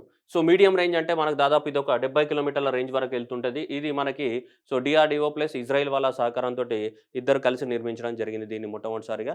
అలాగే మనకి రాజస్థాన్‌లో ఉన్నటువంటి ఏదైతే మనకు ఆర్మీ ఉందో వాళ్ళకి ఇవ్వడం జరిగింది మనకిది. అంటే వాళ్ళకి హ్యాండ్ ఓవర్ చేయడం జరిగింది. ఎవరికి? ఇది. Medium range surface to air missile అని చెప్తుంటాం. ఏది? ఎంఆర్‌సమ్ అనేది. ఈ మిసైల్ అనేది ఎవరెవరి సహకారంతోటి India. India MRSAM is India jointly developed with Israel వాళ్ళ సహకారంతోటి మనం దీన్ని తయారు చేసాం ఈ మిసైల్‌ని. దీని యొక్క రేంజ్ ఎంత ఉంటంటే 70 కిలోమీటర్లు ఉంటది. దీన్ని మనకు రాజస్థాన్‌లో మనకి హ్యాండ్ ఓవర్ చేయడం జరిగింది. ఎవరికి? ఇండియన్ ఎయిర్ ఫోర్స్ వాళ్ళకి. దేన్ని? ఈ ఎంఆర్‌సమ్‌ని. దీని యొక్క ఎంఆర్‌సమ్ యొక్క స్పెషాలిటీ ఏంటిది? Medium range. మీడియం రేంజ్ ఏంటిది? Medium range surface to air missile system. It is nothing but medium range surface to air missile. అది గుర్తుపెట్టుకోవాలి. ఎవరి సహకారంతోటి? ఇజ్రాయెల్. రేంజ్ ఎంత? 70 కిలోమీటర్ల వరకు ఉంటుంది. Next PLI schemes for drone industry. Same మళ్ళీ పిఎల్ఐ అంటే product linked incentive scheme. Product తయారు చేస్తే గవర్నమెంట్ ఏమి ఇస్తుంది? ఇన్సెంటివ్స్ ఇస్తుంది. గవర్నమెంట్ చెప్పినటువంటి ప్రొడక్ట్స్‌ని ప్రమోట్ చేస్తే స్పెషల్‌గా డ్రోన్స్ అండ్ డ్రోన్ ఇండస్ట్రీస్ కూడా మనకి చెప్పడం దాదాపు 120 కోట్లతోటి మనకి 3 సంవత్సరాల పాటు ఇన్సెంటివ్స్ ఇస్తా అని చెప్పింది. దేనికి? ఈ డ్రోన్స్‌ని తయారు చేసే ఇండస్ట్రీస్‌కి 120 crores for the speed of 3 years. దానివల్ల ఏం జరుగుతుంది? 1,500 కోట్ల వరకు డ్రోన్స్ సేల్స్ ఉండొచ్చు డ్రోన్స్ ఫ్యూచర్‌లో. అంటే ఈ సినిమా వాళ్ళు గానీ, లేదంటే ఈ ఫోటో స్టూడియోల వాళ్ళందరూ కూడా డ్రోన్స్ కొనుక్కోవచ్చు. అట్లాగే దాదాపు ఒక 10,000 మందికి జాబ్స్ కూడా క్రియేట్ అయితాయని అనుకుంటుంది గవర్నమెంట్ ఆఫ్ ఇండియా. దేన్ని ఎంకరేజ్ చేస్తే? ఈ డ్రోన్ తయారీస్‌ని ఎంకరేజ్ చేస్తాయి. డ్రోన్ గానీ, ఈ డ్రోన్ కాంపోనెంట్స్ ఇండస్ట్రీస్‌ని చేస్తాయి. ఇప్పుడు రాబోయే ఇండస్ట్రీ అంతా అంతే కదా! Drone industry next. సో, కాబట్టి ఆ డ్రోన్స్ అనేటివి ఇప్పుడు చాలామంది వాడుతున్నారు. ఇప్పుడు సినిమా షూటింగ్‌లలో మీరంతా చూస్తూ ఉంటారు. సో, అలా డ్రోన్ ఇండస్ట్రీస్‌ని ఎంకరేజ్ చేయడానికి కోసం ఒక 120 కోట్లు అనేది గవర్నమెంట్ అలొకేట్ చేయడం జరిగింది through the what product incentive scheme ద్వారా. Next passenger variant Dornier. So, Indian navy has handed over passenger Dornier aircraft to maritime air squadron of the ఇక్కడ ఇది నేషనల్ కోస్ట్ గార్డ్ మారిషస్. మనం తయారు చేసి ఇచ్చినటువంటి ఏదైతే ఉందో, సో దాన్ని మనము మారిషస్ వాళ్ళకి ఒకటి ఇవ్వడం జరిగింది. దాని పేరేంటిది ప్యాసింజర్ వేరియంట్ డ్రోనర్. సో దీన్ని మనం తయారు చేసి మనకెవరికి మారిషస్ వాళ్ళకి మనం ఇవ్వడం జరిగిందనమాట. ఎందుకంటే మారిషస్ అక్కడ పెట్రోలింగ్ చేయాలి కదా! సో వాళ్ళ దేశంలలో పెట్రోలింగ్ చేయడానికి కోసము సో అట్లా వాళ్ళకొకటి మనము గిఫ్ట్‌గా ఇవ్వడం జరిగిందనమాట. ఇండియన్ నేవీ అనేది. ఏది? So the passenger variant Dornier. Next peaceful mission. So, ఈ పీస్‌ఫుల్ అనేది మిలిటరీ ఎక్సర్‌సైజ్. ఇది కంప్లీట్‌గా ఏంటిది? Military exercise. Military exercise of the ఎవరి కంట్రీకి ఏ కంట్రీస్‌కి సంబంధించింది? షాంఘై కోఆపరేషన్ ఆర్గనైజేషన్ ఉందిగా స్కో. ఈ షాంఘై కోఆపరేషన్ ఆర్గనైజేషన్స్ అన్నీ కలిసి మనకి ఎక్సర్‌సైజ్ చేస్తున్నాయి. ఆ మిలిటరీ ఎక్సర్‌సైజ్ పేరేంటిది? Exercise peaceful exercise. ఎక్కడ? Peaceful exercise. ఎక్కడ జరుగుతుంది ఇదంతా కూడా? సో, ఓరెన్బర్గ్ రష్యాలో జరుగుతుంది. ఓరెన్బర్గ్ రష్యా అనే దేశంలో మనకు పీస్‌ఫుల్ ఎక్సర్‌సైజ్ అని జరుగుతుంది. ఏ కంట్రీసు? మనకి షాంఘై కోఆపరేషన్ ఆర్గనైజేషన్ కంట్రీస్. ఏవి?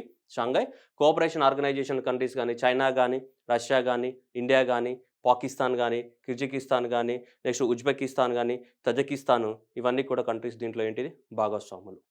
ఓకే.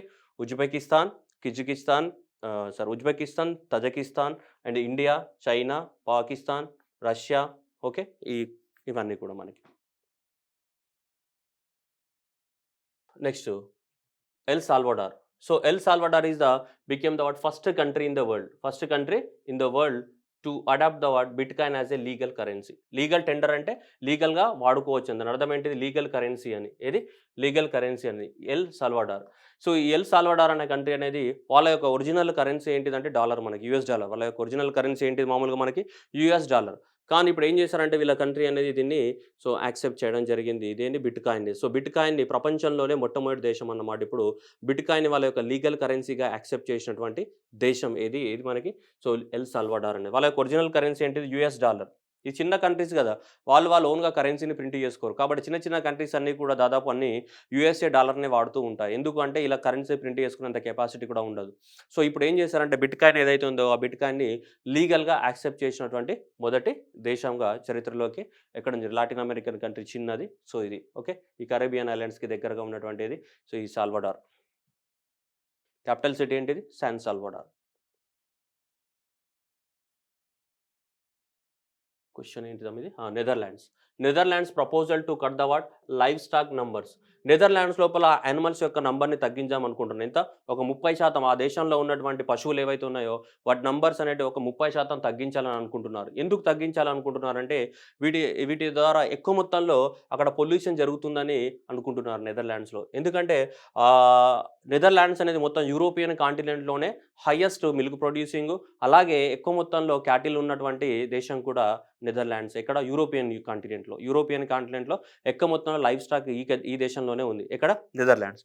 కానీ ఎందుకు నెదర్లాండ్స్ ఇలా చేయాలనుకుంటుంది అంటే ఈ పశువులకేసేటువంటి గ్రాస్ ఉంటుంది కదమ్మా! ఈ గ్రాస్ అనేది తింటూ ఉంటాయి అది.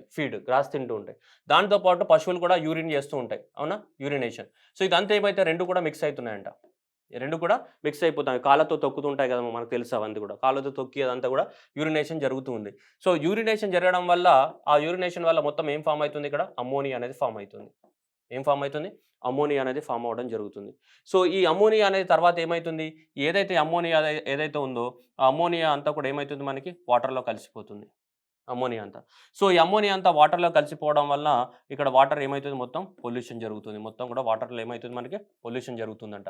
దాంతో పాటు ఈ వాటర్ అనేది ఏదైతే ఉందో ఈ అమ్మోనియా ద్వారా ఎక్కువ మొత్తంలో అమ్మోనియా ఉండడం ద్వారా ఎక్కువ మొత్తంలో ammonia is promoting the growth of the what algae. ఎక్కువ మొత్తంలో ఆల్గేని ప్రమోట్ చేస్తుంది. ఈ ఆల్గేని ప్రమోట్ చేసినప్పుడు ఎక్కువ మొత్తంలో మనకేంటిది ఆక్సిజన్. సో, ఆక్సిజన్ లెవెల్స్ అనేటివి వాటర్‌లో ఏమైతే మనకి వాటర్‌లో ఆక్సిజన్ లెవెల్స్ అనేవి తగ్గిపోతుంటాయి. ఎందుకంటే ఆల్గే అనేది మొత్తం వాటర్‌ని లాగే ఈ ఆక్సిజన్‌ని తీసుకుంటుంది కాబట్టి ఆక్సిజన్ లెవెల్స్ అనేది పూర్తిగా తగ్గిపోతున్నాయి. దేంట్లో?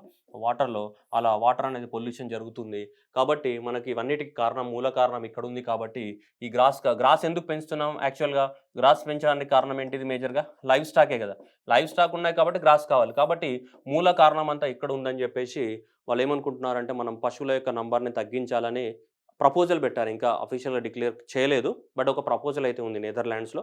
సో, ఏ దేశంలో ఇలా పశువుల నంబర్స్‌ని తగ్గించాలి. అంతకుముందు ఆస్ట్రేలియాలో ఒంటెల్ని చంపేయాలని జెప్పారు. ఎందుకు? వాటర్ దొరకక చాలా వరకి. మీరు చూసుంటారు లాస్ట్ ఇయర్ సమ్మర్ లోపల 2020 సమ్మర్‌లో ఆస్ట్రేలియాలో ఒంటెల్ని చంపేయాలని అనుకున్నారు. ఆస్ట్రేలియాలో ఈ మధ్య కాలంలో ఎలుకల్ని గూడా ఇండియా సాయం గూడా కోరింది. చాలా విపరీతమైన ఎలుకలయిపోయినాయి ఆస్ట్రేలియాలో. సో, ఒక్కొక్క దేశంలో ఒక ప్రాబ్లమ్ ఉంటది. ఇక్కడ ఓవర్ నంబర్ అయిపోయినాయి. ఓవర్ నంబర్ అయిపోయినా ప్రాబ్లమే. అందువల్ల వాళ్ళు ఇలా ఫీల్ అయితున్నారు. ఎవరు? మనకి నెదర్‌లాండ్స్ వాళ్ళు. ఓకే. సో, ఇలా ఈ దేశం అనేది న్యూస్‌లో ఉంది మనకి. దానికి సంబంధించిన స్టోరీ ఇక్కడ ఉంది. మీరు చదువుకోవచ్చు మళ్ళీ. నేను చెప్పిన స్టోరీ ఇక్కడ ఉంది. ఏది? సో, అమ్మోనియా ఫార్మ్ అయ్యిద్ది. నైట్రోజన్ ఫార్మ్ అయితుంది. అమ్మోనియా అనేది వల్ల ఏమైతుంది? సో, వాటర్‌లో కలిసిపోవడం వల్ల ఎక్కువ మొత్తంలో వాటర్ పొల్యూషన్ అయిపోయి ఆక్సిజన్ అనేది తగ్గిపోతుంది వాటర్‌లో. Next UK. Children's code. ఇలా ప్రపంచంలోనే ఇది మొదటి దేశమైంది ఇప్పటివరకి చిల్డ్రన్స్ కోడ్ అనేది.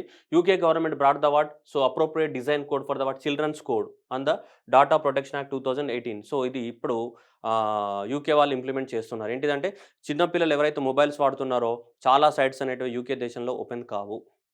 చాలా సైట్స్ వాళ్ళకి ఓపెన్ కాదు. చిన్న పిల్లలకి చూడడానికి ఏవైతే సైట్స్ ఉంటాయో అవి మాత్రమే ఓపెన్ అయితున్నాయి తప్ప ఏది పడితే అది సో, అక్కడ ఓపెన్ కావు. సో, అలా చిల్డ్రన్స్‌కి పర్టిక్యులర్‌గా సో, ఆన్‌లైన్‌లో ఉన్నప్పుడు చిల్డ్రన్స్‌కి సంబంధించినటువంటి ఏ సైట్‌లు ఓపెన్ కావాలి, ఏం కాకూడదు. అలాంటి ఒక కోడ్‌ని ఇంప్లిమెంట్ చేస్తున్నటువంటి దేశం ఏది మనకి యూకే.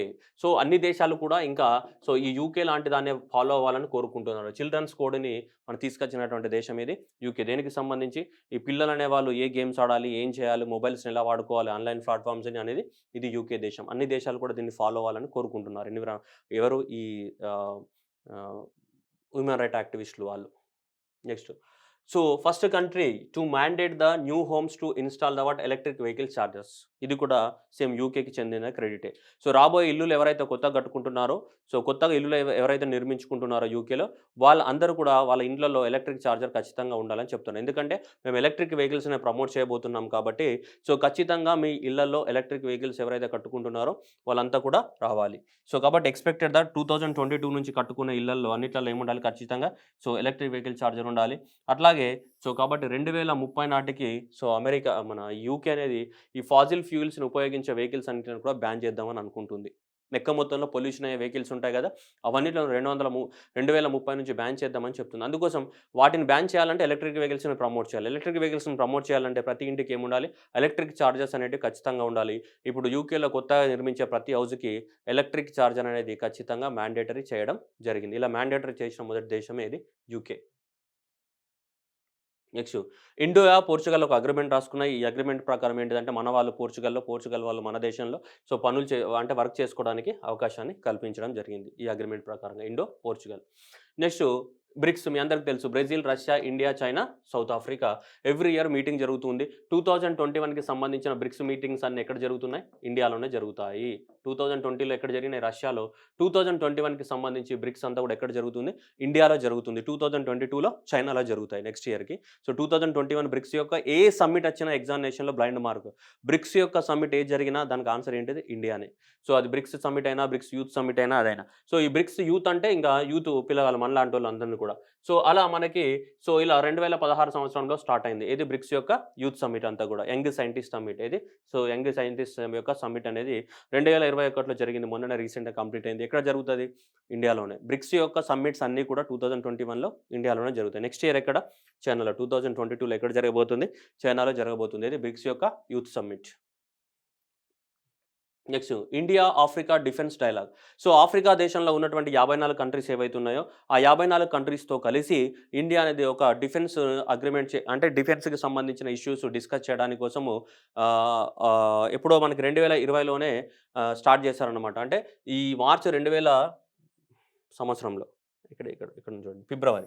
సో, ఫిబ్రవరి 2020 సంవత్సరంలో మనకు లక్నోలో ఆల్రెడీ మనకి భారతదేశంలో ఏమైతే డిఫెన్స్ ఎక్స్పో జరుగుతుంది, అంటే ఎగ్జిబిషన్ జరుగుతుంది. డిఫెన్స్ యొక్క వెహికల్స్ ఏవైతే ఉంటాయో, డిఫెన్స్ యొక్క టెక్నాలజీ ఏదైతే ఉంటుందో వాటి యొక్క ఎగ్జిబిషన్ జరుగుతుంది. ఆ ఎగ్జిబిషన్ అనేది ఫిబ్రవరి 6, 2020లో జరిగింది. అప్పుడే మనం మాట్లాడుకున్నాం ఏంటిది, ఈ డిఫెన్స్ ఎగ్జిబిషన్ ఎప్పుడు జరుగుతుందో అప్పుడు మనం ఆఫ్రికా దేశాలన్నిటిని కూడా ఇన్వైట్ చేసి వాళ్ళతోటి డిస్కషన్ చేయాలి డిఫెన్స్ గురించి అని చెప్పి అలా 2020లో అనుకున్నాం. అలా 2 కోయిన్సైడ్ అవ్వాలి. భారతదేశంలో జరుగుతున్న డిఫెన్స్ ఎక్స్పో అట్లాగే ఆ దేశాలను ఇన్వైట్ చేయడం 2 కోయిన్సైడ్ అవ్వాలి. అలా అయ్యేటట్టు మనం మీటింగ్స్ పెట్టుకుంటున్నాం అనమాట. అలా ఈ నెక్స్ట్ కూడా జరగబోతుంది అనమాట. ఇండియా ఆఫ్రికా డిఫెన్స్ డైలాగ్ అనేది జరగబోతుంది next.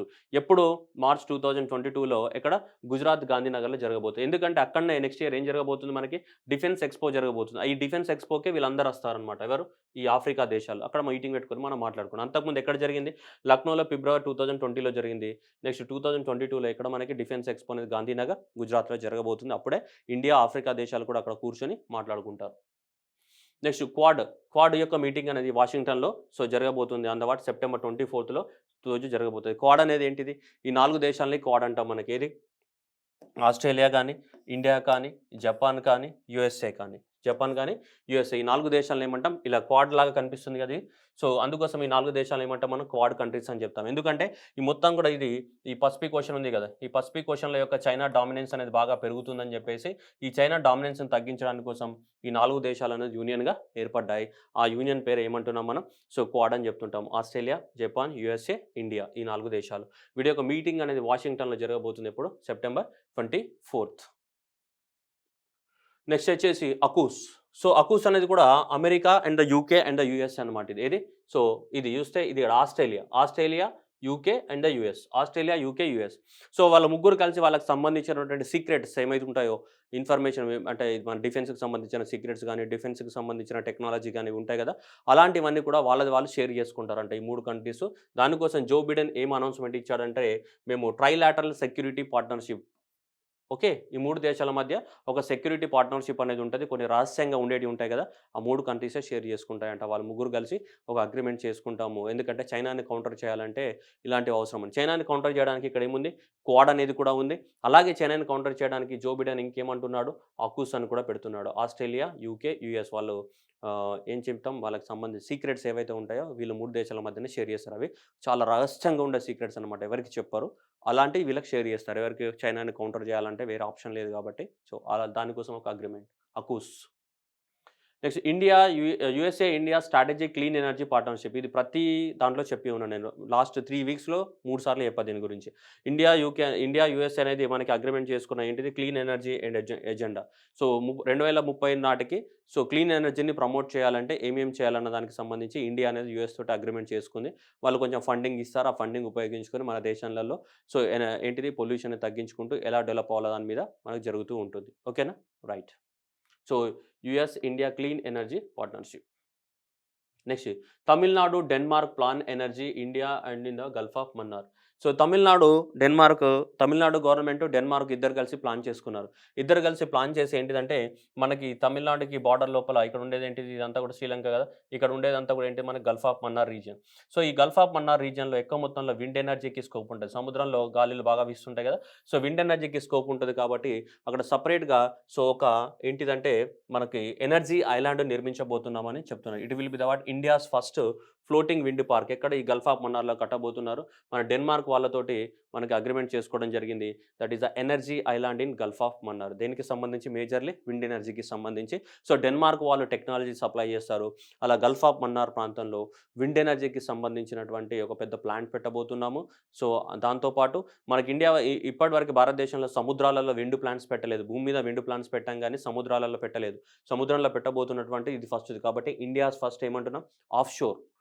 Of sure wind park, floating wind park అని చెప్తున్నాం. ఫ్లోటింగ్ అంటే వాటర్ పైన ఉంటుంది. అన్ని భూమిపైన, తిరుపతి కొండలలో, పొల్లాచ్చిలో అక్కడ పెట్టాం మన విండ్స్ ప్లాంట్స్. మీరు చూసుంటారు కదా, అత్తారింటికి దారేది అన్ని చూడగానే గట్టిగా కొట్టుకున్నదని పాటలలో అన్నిట్లలో ఉంటాయి కదా, అవన్నీ ల్యాండ్ ఏరియా మీద ఉన్నాయి. తిరుపతి కొండలలో కూడా తిరుగుతుంటాయి కదా మా విండ్ ప్యాన్స్, అవన్నీ ల్యాండ్ మీద ఉన్నాయి, సముద్రం లేవు. కాబట్టి ఇప్పుడు గల్ఫ్ ఆఫ్ మన్నార్లో మనం పెట్టబోయేది ఏంటిది, it will be the what India's first of sure floating wind park. ఎక్కడ, గల్ఫ్ ఆఫ్ మన్నార్లో. ఇక్కడ ఇండియాకి శ్రీలంకకి మధ్యలో ఉన్నటువంటి గ్యాప్ని ఏమంటాం మనం, గల్ఫ్ ఆఫ్ మన్నార్ అంటాం. దాంట్లో పెట్టబోతున్నాం మనం. Okay, right. ఎవరి సాయంతో, డెన్మార్క్ సాయంతో. Next direct air carbon capture. So ఇది ఏదైతే ఎయిర్‌లో ఇక్కడ కార్బన్ డయాక్సైడ్ రిలీజ్ అవుతుంది కదమ్మా! ఈ ఎయిర్‌లో ఉన్నటువంటి కార్బన్ డయాక్సైడ్ ఉన్నది ఈ కార్బన్ డయాక్సైడ్‌ని డైరెక్ట్‌గా అబ్జర్వ్ చేసుకొని దాన్ని తీసుకుపోయి అండర్ గ్రౌండ్‌లో స్టోరేజ్ చేస్తారనమాట. ఇలా స్టోరేజ్ చేయడానికి అవకాశం ఉంది. అలాంటిది ఒక కొత్త మెథడ్‌ని కనుక్కోవడం జరిగింది. దాని పేరేంటిదంటే ఒర్కా. ఏంటిది? ఒర్కా. ఒర్కా అనేది మనకి దీని యొక్క మీనింగ్ ఏంటిదంటే లాటిన్ భాషలో గాని, లేకుంటే ఐర్లాండ్‌లో మాట్లాడే భాషలో ఎనర్జీ. ఒరుక అనే పదానికి మీనింగ్ ఏంటిది? ఎనర్జీ. సో, ఇలాంటిది that is the largest direct air carbon capture facility started in the island. It will be the carbon dioxide from the air trap into the ground. అలా ఒక సంవత్సరానికి 4000 టన్నుల కార్బన్ డయాక్సైడ్‌ని అది ఏం చేయగలదు? క్యాప్చర్ చేసి భూమి లోపల స్టోర్ చేయగలదు. Which is equal to the world release in the 4 second. ప్రపంచం అంతా 4000 టన్స్. ఈ 4000 టన్స్ ఆఫ్ ద కార్బన్ డయాక్సైడ్‌ని ప్రపంచం 4 సెకన్లలో రిలీజ్ చేయగలదు. ఆ 4 సెకన్లలో రిలీజ్ చేసిన దాన్ని మొత్తం భూమిలో స్టోర్ చేయడానికి కోసం ఎంత పడుతుందంటే ఒక సంవత్సరం పడుతుంది దీని ద్వారా. దేని ద్వారా? ఈ ఒర్కా అనే ఒక టెక్నాలజీని వీళ్ళు తయారు చేయడం జరిగింది. దాని ద్వారా భూమి లోపల డైరెక్ట్ మన కార్బన్‌ని ఇలా క్యాప్చర్ చేసుకొని స్టోర్ చేస్తారనమాట. అలా కార్బన్ డయాక్సైడ్ పర్సెంటేజ్‌ని వాళ్ళ దేశంలో తగ్గించుకోవడానికి వాళ్ళు మొదలుపెట్టినటువంటి ఒక ప్రయత్నం. ఎవరు? ఐస్లాండ్ వాళ్ళు. ఎందుకంటే వాళ్ళకంతా ఐస్లాండ్ అంటే పేరులోనే ఉంది. ఐస్ ఉంటది. చాలా కూల్ ఉంటది. వాళ్ళకి టెంపరేచర్ పెరిగిందనుకో కార్బన్ డయాక్సైడ్ అనేది గ్రీన్ హౌస్ గ్యాస్. వాళ్ళకి టెంపరేచర్ పెరిగితే ఏమైతది అక్కడ? కరిగిపోతాయి. కరిగి వాళ్ళకి వాటర్ లెవెల్ పెరిగి, సీ లెవెల్ పెరిగి దేశం మునగడానికి కూడా అవకాశాలుంటాయి మనకి. సో, కాబట్టి ఇలా స్టార్ట్ చేసినటువంటి ఏంటిది? మొదటి country. Next world's northernmost island. So, మీ అందరికి తెలుసు Arctic region. So, Arctic region లోపల ఇంకా లోపలికెళ్ళిన కొద్దీ కొత్త దొరుకుతున్నాయన్నమాట. ఒక గ్రూప్. ఆ గ్రూప్ ఏంటంటే హైలాండ్ హంటర్స్. హైలాండ్ హంటర్స్ అనే ఒక గ్రూప్. వాళ్ళ పనేంటిదంటే అడ్వెంచరస్ జర్నీ చేస్తుంటారు. కొంతమంది అడవులల్లా, కొంతమంది పాముల మీద, కొంతమంది చెట్ల మీద ఇట్లా రీసెర్చ్ చేస్తుంటారు. అట్లనే వీళ్ళకి కూడా ఒక పిచ్చి ఉంది. ఆ పిచ్చి పేరేంటిది? కొత్త వాటిని కనుక్కోవడం అనేది వాళ్ళ పిచ్చి. సో, వాళ్ళ పేరేంటిది? Island hunters. ఈళ్ళేం చేశారంటే మనకి ఆర్కిటిక్ రీజియన్‌లో ఇంకొక కొత్త ఐలాండ్‌ని కనుక్కోవడం జరిగింది. ఇప్పటివరకి అది ఎవరికీ దొరకని ఐలాండ్. సో, ఐలాండ్ పేరు ఇంకేం పెట్టలేదు. కానీ అలా అయితే కనుక్కోవడం జరిగింది. ఓకేనా? ఒకటి. ఓకే. రైట్. సో, అది చూద్దాం. తర్వాత పేరేం పెడతారని మనకు తెలియదు. So, one of the most northern points of the land on the earth. దాని పేరనేది ఇంకా పెట్టలేదు. ఎక్కడంటే ఈ ఒడాక్ అనే ప్రాంతంకి దగ్గరగా ఉందని చెప్తున్నారు. సో, ఆర్కిటిక్ రీజియన్‌లో ఉన్నటువంటి ఒడాక్ అనే ప్రాంతానికి దగ్గరగా ఉందని చెప్తున్నారు. సో, మరి 780 మీటర్స్ ఫ్రమ్ ద ఒడాక్ అని చెప్తున్నారు. లాస్ట్‌గా అదే northernmost point of the India కాదేంటి northernmost point of the land అవుతుందని చెప్తున్నారు. దానికి ఇంకేం పేరు పెట్టలేదు ఐలాండ్‌కి. కానీ ఐలాండ్ మాత్రం కనుక్కున్నారు అని చూస్తున్నాం. Next Indo USA dialogue. So, దేనికి క్లైమేట్ యాక్షన్‌కి సంబంధించి జరిగింది. ఇంతకుముందే చెప్పాం మనం. So, India, united states of America launch the climate dialogue and the finance mobilisation dialogue for the climate agenda 2030. Okay. So, India గాని, యూఎస్ఏ గాని క్లైమేట్ చేంజ్‌ని అరికట్టాలి అంటే ఎలా ఫినాన్స్ మొబిలైజేషన్ చేయాలి? ఎలాంటి చర్యలు తీసుకోవాలో దాని గురించి చెప్తుంది ఇది. Okay. So, world northern most island direct. So, ఇవి మనకి ఇప్పటివరకు ఉన్నటువంటి కరెంట్ అఫైర్స్. ఓకే. మీకు నచ్చితే లైక్ చేయండి, షేర్ చేయండి. మీ ఫ్రెండ్స్‌కి కూడా ఇంకా షేర్ చేయండి. And thank you everyone and all the best.